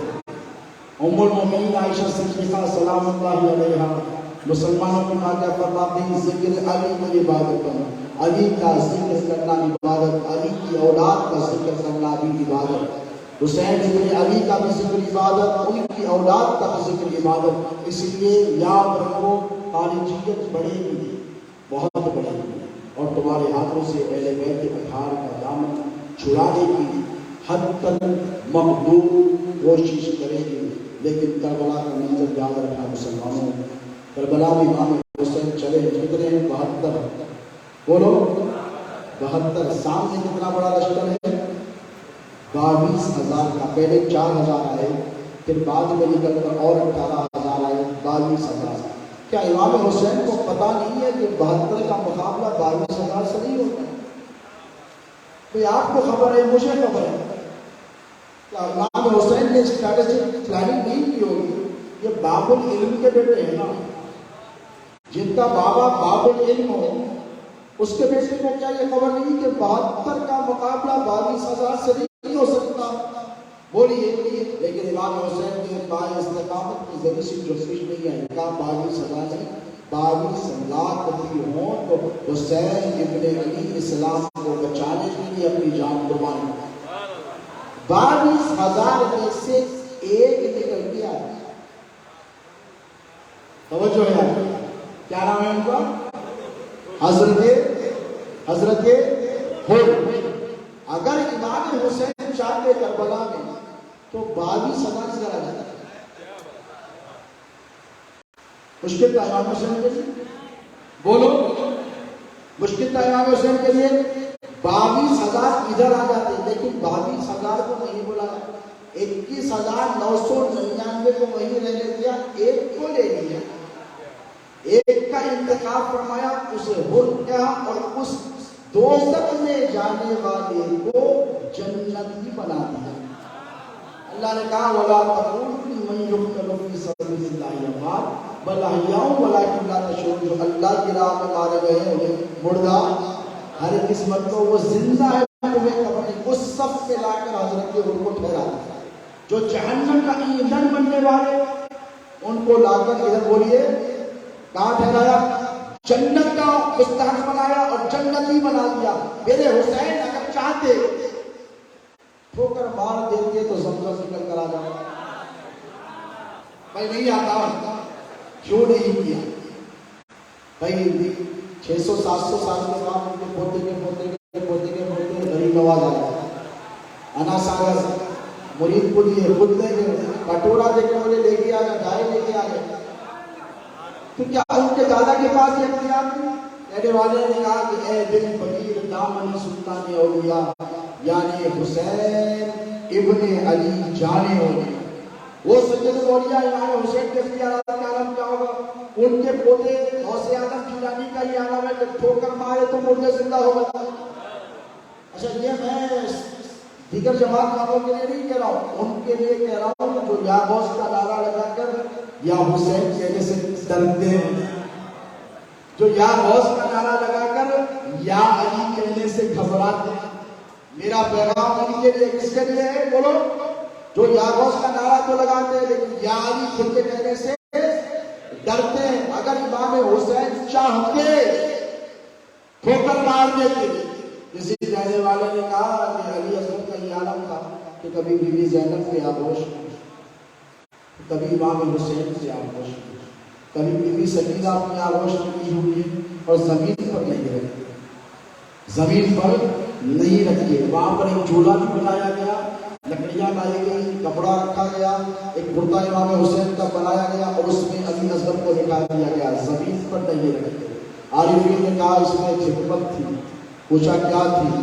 تو کہا علی اصغر کی عمر 6 مہینے کی ہے، ادھر اسماعیل کی عمر بھی 6 مہینے کی ہے۔ ادھر علی اصغر کی عمر 6 مہینے کی ہے، ادھر اسماعیل کی عمر بھی 6 مہینے کی تھی، ادھر پانی کی ضرورت تھی۔ بی بی حاجرہ ادھر سے ادھر، ادھر سے ادھر بھاگ رہی ہے، صفا سے مروہ، مروہ سے صفا، صفا سے مروہ۔ اب جان پہ بنائی ہے اس پر، اپنی بات کو اختتام کی طرف لے جا رہا ہوں، اب جان پہ بنائی ہے۔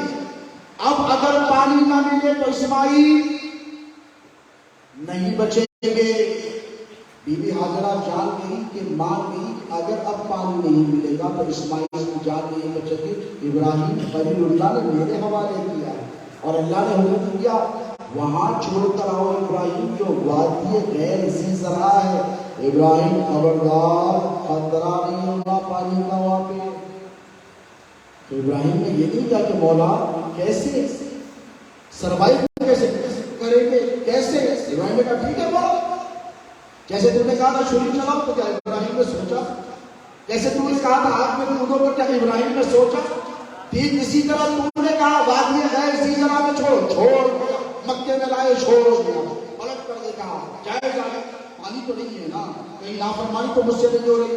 طرف دیکھنے لگے، گھومنے لگے، بی بی حاجرہ دیکھنے کہ ابراہیم کیا کر رہے ہو؟ تو کہا میں دیکھ رہا ہوں کہیں پانی تو نہیں ہے یہاں پہ۔ سوال یہ پیدا ہونا چاہیے تھا کہ پانی ہے تمہارے لیے دیکھ رہا ہوں لیکن پانی نہیں ہونا چاہیے، یہاں پانی کا خطرہ نہیں کرنا چاہیے، اس لیے یہ ابتلا ہے، یہ آزمائش ہے، یہ امتحان ہے۔ اور اے حاجرہ اس امتحان میں تم کامیاب ہو گئی تو تمہاری ظلم سے، تمہارے رحم سے اللہ خاتم النبی محمد رسول اللہ کو پیدا فرمائے گا۔ جتنا بڑا امتحان اتنا بڑا انعام۔ اسکول کا پڑھنے والے کو ڈاکٹر نہیں کہتے، ڈاکٹر صاحب کہتے ہیں امام صاحب۔ میڈیسن پڑھنا پڑتا ہے، MBBS 10 تک پڑھنا، انٹرمیڈیٹ پڑھنا، پھر MBBS کرنا، پھر ماسٹرز کرنا، تب جا کے بڑے ڈاکٹر کہلاتے۔ اتنے سال کا امتحان دیے تو ڈاکٹر بنتے، انجینئر بنتے، عالم بنتے۔ تو ٹھیک اسی طرح انعام اتنا بڑا ہے کہ جس کے صدقے ساری کائنات پیدا ہوئی ہے۔ تو اللہ نے امتحان میں مبتلا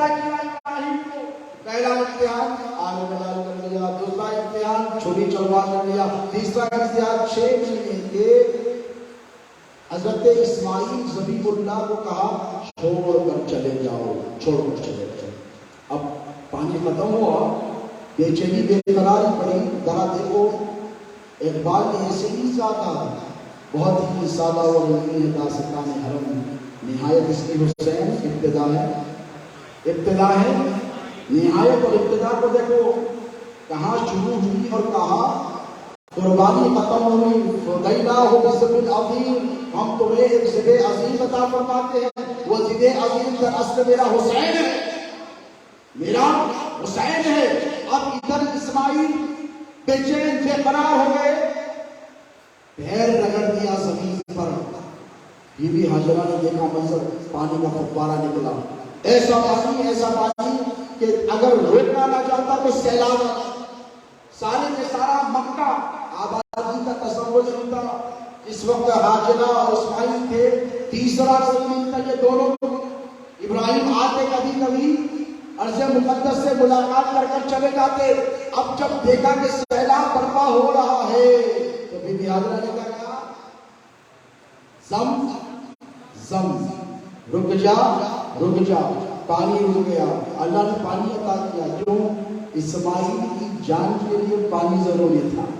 اب حسین اگر چاہتے ٹھوکر مارتے یا علی اصغر کو زمین پر بٹھاتے، اور علی اصغر کی پیاس تمہاری نگاہوں کے سامنے ہے، ہر تھوڑی دیر کو میرے آقا حسین آتے اور اس زبان کو نکالتے اور چوس کر چلے جاتے۔ کبھی علی اکبر آتے، علی اصغر کو زبان چسا کر جاتے، کبھی قاسم آتے، علی اصغر کو زبان چسا کر جاتے۔ سکینہ کی زبان خشک ہو گئی ہے، سکینہ بنت حسین کی زبان خشک ہو گئی ہے، پھر بھی آتی اور اپنی زبان نکال کر اپنے ننھے بھائی علی اصغر کے حلقوم میں ڈال دیتی۔ بی بی زینب نے پکار کر کہا کہ اے میری بھتیجی کیا کر رہی ہو، تمہاری زبان تو پہلے سے ہی خشک ہے۔ تو کہا تو بھی کیا کروں، مجھ سے علی اصغر کی پیار پیدا۔ تو اگر یہ بے چینی اور بے قرار وہاں صرف اسماعیل بے چین تھے، یہاں حبیب اللہ کا پورا کنبہ بے چین ہے، وہاں تنہا اسماعیل کی بقا کی بات کی، یہاں محمد رسول اللہ کے سارے خاندان کی بقا کی بات ہے۔ اب مجھے بولو مسلمانوں، دل پر ہاتھ رکھ کر کہ اسماعیل افضل ہے کہ میرے نبی محمد رسول اللہ افضل ہے؟ بولو کون افضل ہے؟ بولو میرے نبی افضل ہے تو میرے نبی کا گھرانہ کتنا افضل ہوگا؟ امام حسین نے وہ منظر دیکھا کہ یہ بچھئی میں گے میرے جد اعلیٰ بچھئی میں، کہا علی اصغر کو زمین پر نہ لٹانا، اس لیے کہ اگر یہ زمین پر لیٹے گا یہ بھی اسماعیل کی طرح پیاسا ہے، پیر رگڑ دے گا تو اور ایک زمزم یہاں سے نکل جائے گا، نکل جاتا نا زمزم، اور سب کی بےچینیاں دور ہو جاتی ہیں۔ نہیں، حسین پانی نہیں چاہتے تھے دوست۔ یہ کس نے کہا حسین پانی چاہتے تھے؟ یہ کس نے کہا کہ علی اکبر پانی لانے گئے؟ یہ کس نے کہا کہ حضرت عباس فرات تک گئے پانی لانے کے لیے؟ نہیں، یہ بتانے کے لیے گئے تھے کہ کم وقتوں کر کے یہ دل یہ نہ کہنا کہ اتنا چہیتا چچا تھا، اس نے کوشش تک نہیں کی فرات کو لانے۔ وہ گئے تھے اور اگر چاہتے تو پانی لے کر آ سکتے تھے، کیوں نہیں لایا؟ اسی لیے کہ ان کو پتا ہے یہ امتحان کی گھڑی ہے۔ وہاں مکے میں زمزم نکلا جان بچانے کے لیے، اور یہاں اسلام بچانے کے لیے نبی کی یاد کا خون کا نکلنا ضروری ہے۔ خون کے فوارے نکلے، ہر طرف خون ہی خون ہے۔ میرے آقا چاہتے تو بچا نہیں سکتے اپنی اہل بیت کو، یقیناً بچا سکتے تھے۔ دوستوں کیوں نہیں بچایا؟ پتا ہے اسی لیے کہ اگر یہ قربانی نہ ہوتی نا تو اسلام نہیں بچا ہوتا۔ یزید کیا کر رہا تھا پتا ہے آپ کو؟ ایک بات سنا کر اپنی بات کو ختم کرو۔ جمعے کی نماز ہوتی ہے نا، بنو امیہ کا دور کیسا تھا پتا ہے آپ کو؟ جمعے کی نماز تب تک پڑھیں گے اصل کے پہلے تک، لیکن بنو امیہ کا وہ دور تھا، یزید کے باپ دادا کے باپ کا تھا، تو یہ دور تھا کہ مغرب تک جمعے کی تقریر چلی، اور اس تقریر میں مولا کائنات شیر خدا کو گالیاں دی جاتی۔ اگر کوئی اٹھ کر ٹہر کر اعتراض کرتا تو اس کی گردن مار دی جاتی. امام حسین کی نگاہوں کے سامنے وہ ساری چیزیں ہیں، اور امام حسین علیہ السلام نے یہ تحریہ کر دیا کہ جان آفری اللہ کے سپرد کروں گا اور اسلام کو بچا لوں گا. دیکھو امام حسین کی محبتوں کی طرف دیکھو، اللہ کی رضا کی خاطر اتنی بڑی عظیم قربانی کائنات میں کسی نے پیش بولو نہیں کی ہے. یہ قربانی امام حسین علیہ السلام کی ہے دوستو، اور اس قربانی کو تم ہلکا مت سمجھنا. آج دنیا کی ہر مسجد سے اذانیں بلند ہوتی ہیں، یہ کربلا والوں کا صدقہ ہے. میرے والد نے کہا تھا کہ قتل حسین اصل میں مرگ یزید ہے، اسلام زندہ ہوتا ہے ہر کربلا کے بعد. کیا مطلب ہے اس کا؟ کہ کربلا ہونے والے نہیں، حسین کہاں سے لاؤ گے، علی اصغر کہاں سے لاؤ گے، علی اکبر کہاں سے لاؤ گے؟ ارے علی اکبر جب میدان میں اترے کربلا میں، یہ 10 محرم کا دن ہے دوست. یزیدیوں کی صفوں سے شیخیں شیخیں. حضرت قاسم کی شہادت کے بعد علی اکبر جب میدان میں اترے تو ایسے کھاٹا بنے ہوئے اور گھوڑے پر بیٹھ کے جب اترے تو یزیدیوں کی دنیا بدل رہی تھی. ہو سکتا تھا کہ اور ہور بن کر نکل آئے اور ہور بن کر نکل آئے، لیکن بنو امیہ نہیں چاہتے تھے. تو سدائے بلند ہوئی. علی اکبر گھوڑے پر بیٹھ کر رن میں اتر کر آئے تو یزیدیوں نے سدائے لگائی، جنہوں نے اس سے قبل قاسم کو قتل کر دیا، جنہوں نے اس سے قبل عباس کو قتل کر دیا، جنہوں نے اس سے قبل اور محمد کو قتل کر دیا. اب جب علی اکبر میدان میں اتر کر آئے تو کوفیوں نے یزیدیوں نے صدا لگائی کہ اے علی اکبر ذرا رخ سے نقاب کو ہٹا دے، ہم تمہارے چہرے میں محمد رسول اللہ کو دیکھنا چاہتے ہیں.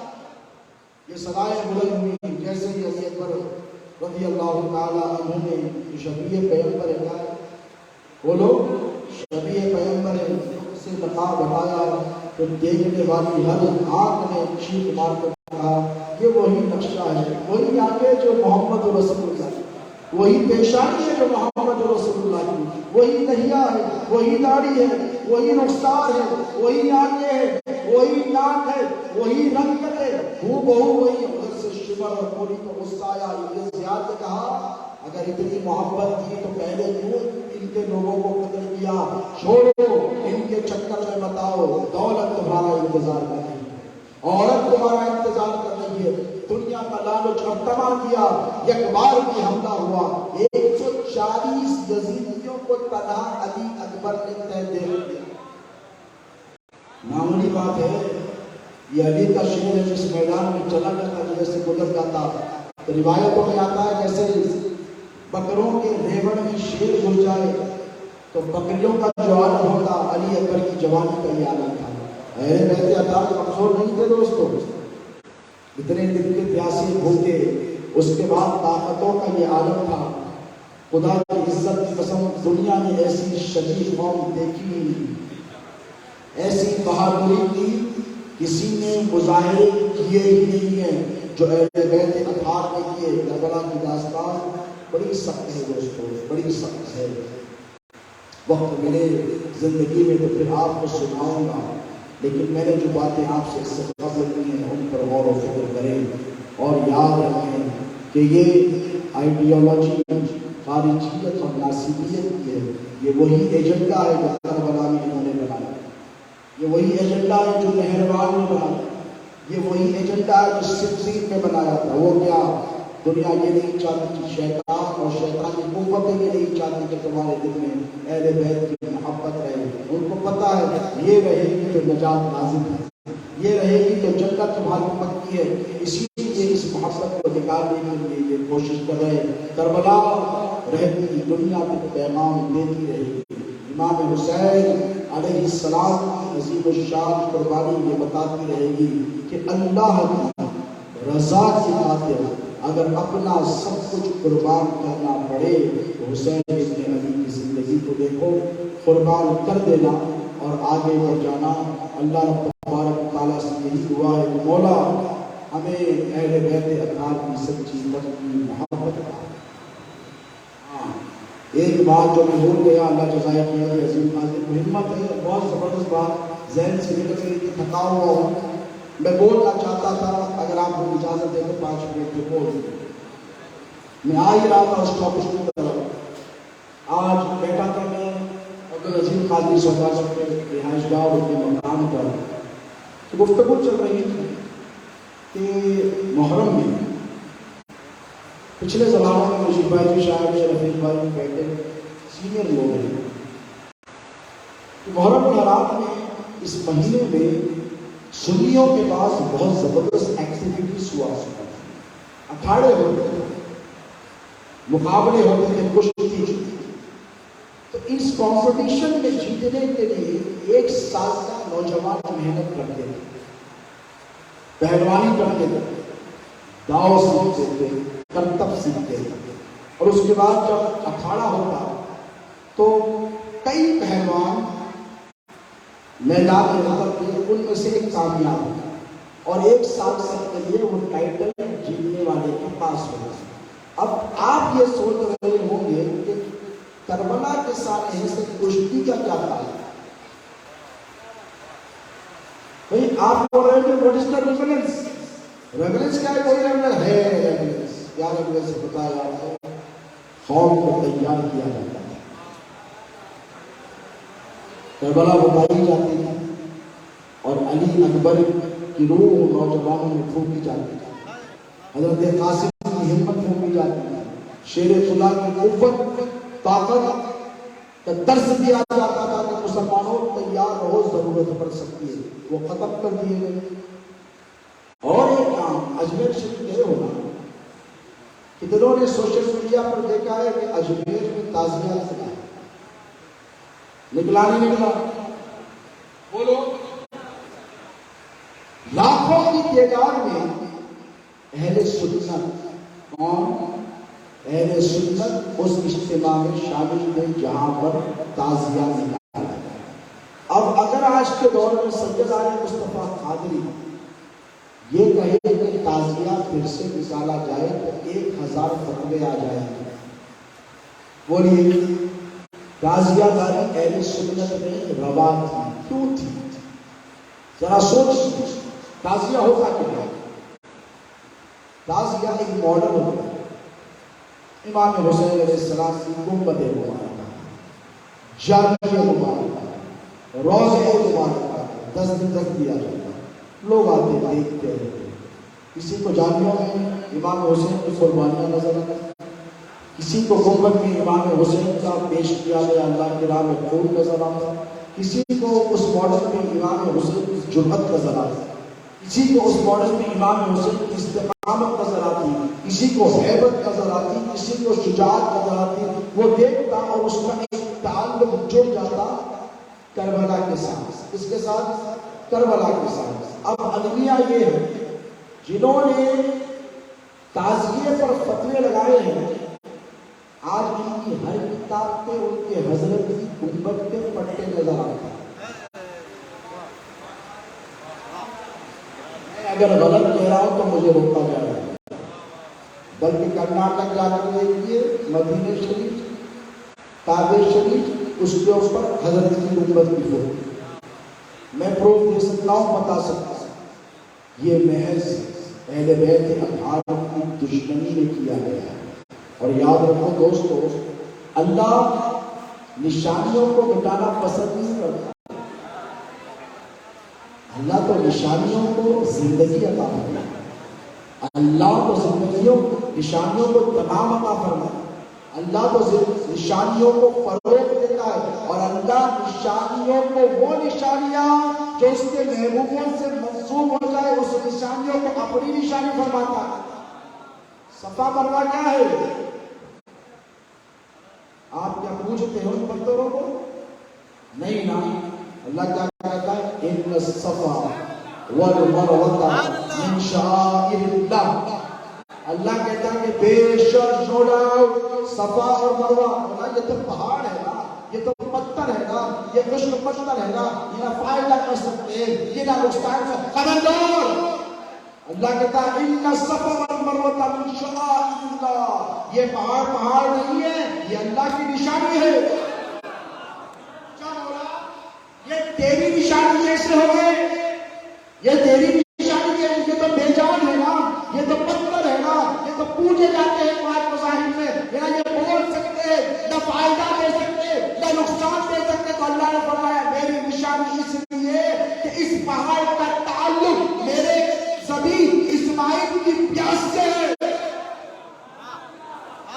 کس سے ہے؟ اسماعیل سے۔ اسماعیل نے پیر رگڑا، یہاں سے زمزم نکلا، یہ میری نشانی ہے۔ اور بیوی ہاجرہ نبی نہیں ولی ہے، نبی کی بیوی ہے، نبی کی ماں ہے، نبی بولو نبی نہیں ہے، ولیہ ہے۔ تو ایک ولی کا تعلق اس پہاڑ سے ہو گیا۔ اپنے بیٹے کی محبت میں دوڑ نہیں ہے، یہاں سے وہاں، وہاں سے وہاں۔ اللہ کو یہ ادا اتنی پسند آئی، میری مرضی میری رضا پر تو وادی سیسرا میں آئی، آزمایا گیا، آزمائش پہ پوری اتری، اے حاجرہ کامیاب بھی ہو گئے۔ اب سن حاجرہ، صبح قیامت تک اس پتھروں کو تیرا رب اپنی نشانی قرار دے گا۔ اس وقت تک حاجیوں کا حج مکمل نہیں ہوگا جب تک تیری طرح وہ یہاں پر دوڑ نہیں رہتے۔ اس پر کسی کو اعتراض ہے؟ نہیں ہے۔ اگر ہم کربلا کا میدان کا نقشہ بنا کر امام حسین سے نام کا علم لے کر ادھر سے ادھر دوڑے تو خدا کی عزت کی قسم قرآن کا نزول رک گیا۔ اگر نہ رکا ہوتا تو حسین ابن علی کا علم بھی اللہ کی نشانی قرار دے دیا جاتا۔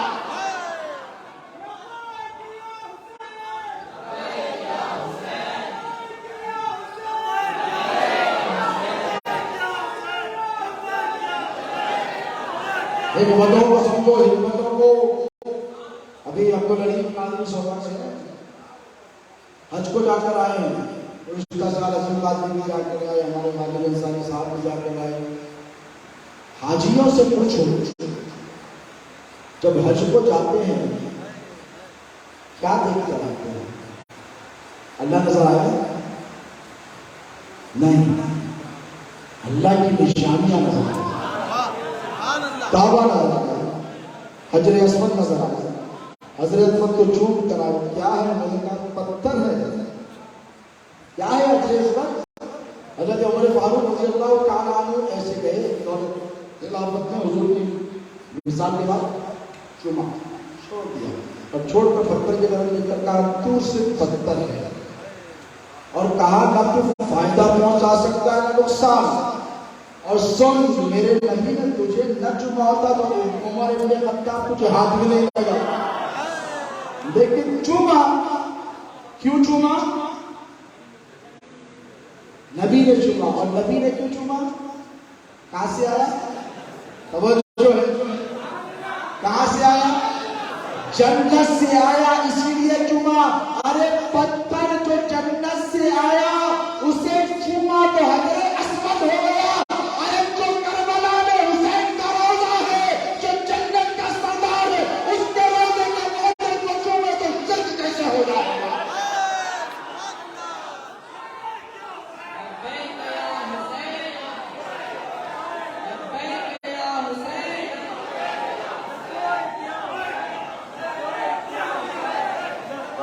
بولو،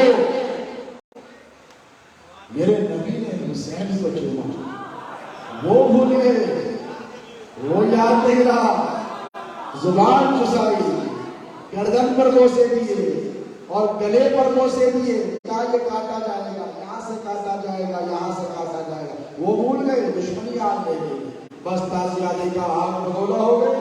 حکمتوں کو سمجھو دوستو، حکمتوں کو سمجھو۔ صفا کیا ہے، مروہ کیا ہے، حجر اسود کیا ہے، عرفات کا میدان کیا ہے، جبل رحمت کیا ہے، جہاں پر آدم کی دعا کو اللہ رب تبارک و تعالیٰ نے قبول فرمایا۔ یہ سب اللہ کی نشانیاں ہیں اور یہ سب بے جان ہیں۔ اور جو ہے حجر اسود میں جان ہے، صفا مروہ میں جان ہے، بولو عرفات کے میدان میں چکر میں جان ہے۔ جاندار کون ہے؟ حجر کا مقام جب اتنا بلند ہے تو بشر کے مقام کا کیا ہے؟ اور جو سید البشر کا نفس جگر ہو اس شہزادے امام حسین کا مقام کیا ہوگا؟ تو یہ نازیوں پر اعتراض مت کرو، علم پہ مت کرو، نہیں علم ایسی ہے جیسا امام حسین کے سر اقدس کو اٹھایا گیا تھا. میں نے کہا دیوانوں علم کا تم نے مطلب ہی نہیں سمجھا. علم سے مراد علم کہتے جھنڈے. کس کو کہتے ہیں؟ بولو. علم کہتے جھنڈے کو. تم ان کی طرح مت بناؤ لیکن مسلمانوں جھنڈے لے کر تو نکلو یا حسین کے نام بولو لیکن نکلو. تازیہ داری یاد رکھو کوئی بری چیز نہیں ہے. اگر اس کو خرافات ہے اپنے حضرت کی بات آئی ہر کتاب پہ چھاپ جائے.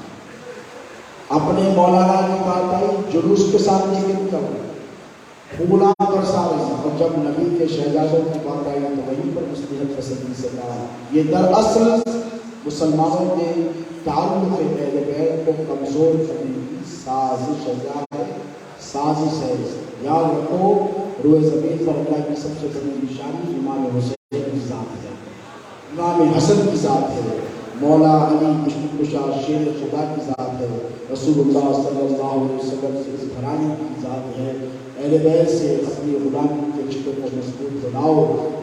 اور جو ہمارے بزرگ کیا کرتے تھے جو ہمارے بزرگ کیا کرتے تھے وہ ایسے نہیں کرتے. شہزاد غوث اعظم فرمایا کرتے تھے کہ اہل سنت و جماعت بیٹا یہ مشاہدے کا مذہب ہے.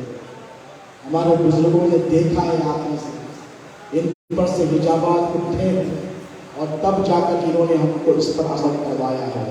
محض شربت بانٹ دینا یا پھر محض لنگر چلا دینا اس نیت سے کہ لوگ کیا کہیں گے نہیں.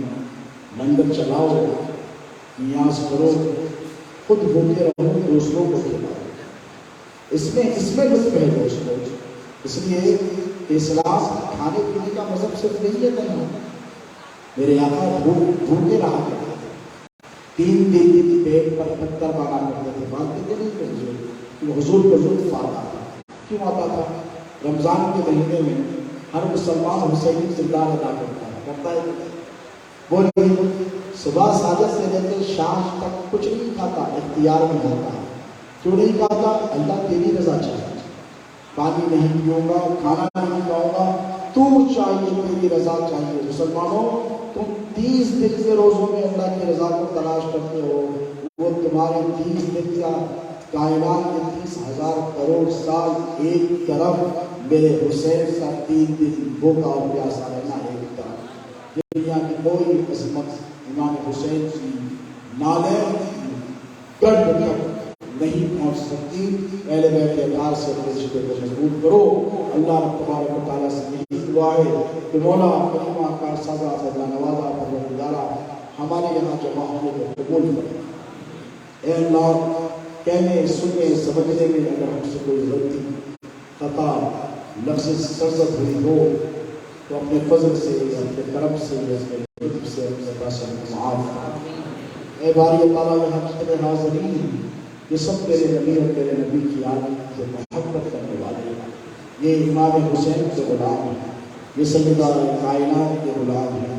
یہ علی اکبر کے غلام ہیں. یہ علی اصغر کے غلام ہیں. یہ حضرت عباس کے غلام ہیں. اے پاک پروردگار ہم سب یہاں پر تیرے نبی کی آل کی محبت میں جمع ہوئے ہیں. اے اللہ ہمارے اس جمع ہونے کو اپنی بارگاہ میں قبول فرما. اے پاک پروردگار ہمیں کربلا والوں کا صدقہ عطا فرما. کربلا والوں کی خیرات عطا فرما. امام علی مقام سیدنا امام حسین علیہ السلام کی اس عزیز شان قربانی کا ہمیں صدقہ عطا فرما. اے پاک پروردگار ہمارے قلوب میں حسین کی حرارت ایمانی عطا فرما. ہمارے قلوب میں امام حسین علیہ السلام کی ہمت عطا فرما. وہ طاقت عطا فرما. وہ استقامت عطا فرما. اے پاک پروردگار بیمار کربلا سید سجاد امام زین العابدین کا صدقہ عطا فرما. اے اللہ جو بیمار ہیں انہیں شفا کاملہ عطا فرما. اے اللہ ہم نے ہمارے اقربا میں ہمارے رشتہ داروں کے جو بیمار ہیں انہیں کربلا والوں کے صدقے سے سب کو شفا عطا فرما. اے اللہ جو پریشان حال ہیں ان کی پریشانیوں کو دور فرما. اے پاک پروردگار جو بے روزگار مسلمان ہیں ان کو روزگار عطا فرما. ان کے کاروبار ہیں ان کی تجارت میں خوب برکتیں عطا فرما. اے باری تعالیٰ جو بے عمل ہے انہیں کربلا والوں کی ریاستوں کا تجھے واسطہ ہے. میرے امام عالی مقام سیدنا امام حسین علیہ السلام کے اس آخری سجدے کا کا تجھے واسطہ ہے پروردگار جو کربلا کی سرزمین پر زیر خنجر امام حسین نے عطا فرمایا ہے۔ اے اللہ ہماری نوجوان نسل کو نماز کا پابند بنا، جو نماز نہ پڑھتے ہوں انہیں نماز پڑھنے کی توفیق عطا فرما، جو نماز پڑھتے ہوں ان کے سجدوں میں شوق و ذوق عطا فرما، اخلاص اور الہیت عطا فرما۔ اے پاک پروردگار جو قرض کے بوجھ تلے دبے ہیں مسلمان، پریشان حال ہے، اے اللہ اپنے خزانوں سے اس قرض کی ادائیگی کے اسباب بنا۔ اے پاک پروردگار ہمارے مرحومین کی مغفرت فرما، جنت میں انہیں اعلیٰ اور رفع مقام عطا فرما۔ یا اللہ جن کے والدین زندہ ہیں ان کی عمر دراز فرما، جن کے والدین اس دار پانی سے کوچ کرتے ہیں ان کی بے پناہ مغفرت فرما، جنت الفردوس باور میں اعلیٰ مقام عطا فرما۔ اے اللہ مسلمانوں کے قبرستانوں پر جہاں میں تیرا عزاز نازل ہو، کربلا والوں کی قربانیوں کا تجھے واسطہ ہے، اے اللہ اس عذاب کو تیری رحمت سے تبدیل فرما۔ اے اللہ وہ مسلمان جو مر گئے ہیں قبروں تلے دبے ہوئے ہیں، جن کے لیے دعا کرنے والا کوئی نہیں، جن کے لیے مغفرت طلب کرنے والا کوئی نہیں، جو لاوارث اس دنیا سے گئے ہیں، اے اللہ ہم مسلمانوں کے لیے بھی دعا کرتے ہیں، اے اللہ ان کی قبروں پر تیری رحمتوں کا نزول فرما، ان کی قبروں کو جنتوں کی جاری بنا۔ اے پاک پروردگار مسلمانوں کی صفوں میں اتحاد عطا فرما، اتفاق عطا فرما، محبت اور قوت عطا فرما۔ اے باری تعالیٰ اہل بیت اطہار کی سچی پکی اٹوٹ مستقیم غلامی عطا فرما، مولا کائنات کی ولایت کا صدقہ عطا فرما، امام حسن اور امام حسین کی شہادتوں کا صدقہ عطا فرما، خلفائے راشدین سے سچی پکی اٹوٹ مستقیم غلامی عطا فرما، ان کے اسوہ حسنہ پر عمل پیرا ہونے کی توفیق عطا فرما۔ اے باری تعالیٰ ہندوستان میں رہنے والے 20 کروڑ سے زائد مسلمانوں کی جان، مال، عزت و آبرو کی حفاظت فرما۔ اے پاک پروردگار ہمارے نوجوانوں کو پاک بازی عطا فرما، ان کے روح و قلوب کو پاک فرما، ان کی فکر کو پاک فرما، مولا صراط مستقیم پر گامزن فرما۔ اے اللہ بیوی زینب کی چادر تطہیر کا تجھے واسطہ ہے، بیوی سکینہ کا تجھے واسطہ ہے، اے اللہ ہماری ماؤں بہنوں بیٹیوں کی عزت و عصمت و عفت و حرمت و آبرو کی حفاظت فرما۔ اے اللہ ہمارے بچیوں کو فکر ارتداد سے بچا، وہ بچیاں جو اغیار کی دام فریب میں پھنس گئی ہیں، مولا سیدہ زینب کے سب کے تصدق سے صراط مستقیم پر گامزن فرما، ان کے ایمان کی حفاظت فرما۔ اے باری تعالیٰ تیرے محبوب پاک علیہ الصلوۃ والسلام کی مظلوم امت پر کرم فرما۔ اے اللہ اہل بیت اطہار کے چاہنے والوں سے ہمیں محبت عطا فرما، اور اہل بیت اطہار کے اسلام کیفر کردار تک پہنچا۔ اے باری تعالیٰ ہم تیرے نبی اور تیرے نبی کی آل کے دشمنوں سے اظہار براءت کرتے ہیں، اے اللہ ہم اس سے عہد کرتے ہیں کہ تیرے نبی اور تیرے نبی کی آل کے گستاخوں سے کوئی سروکار نہیں رکھیں گے۔ اے پروردگار ہم تجھ سے وعدہ کرتے ہیں کہ ہم گستاخان آل رسول و اہل بیت کے ساتھ بیٹھنے کو تک پسند نہیں کریں گے۔ اے پاک پروردگار ہمیں بدعقیدہ لوگوں کی صحبت سے بچا، ان کے ساتھ بیٹھنے سے بچا، ان کے ساتھ معاملوں کی مجبوریوں سے بچا۔ اے پاک پروردگار جب تک زندہ ہوں تیرے حبیب پاک علیہ الصلوۃ والسلام سے وفادار بنا کر جلا۔ آقا کریم علیہ الصلوۃ والتسلیم کی ذات والا صفات سے وابستگی عطا فرما، وابستگی عطا فرما، سنتوں پر عمل پیرا رہنے کی توفیق عطا فرما۔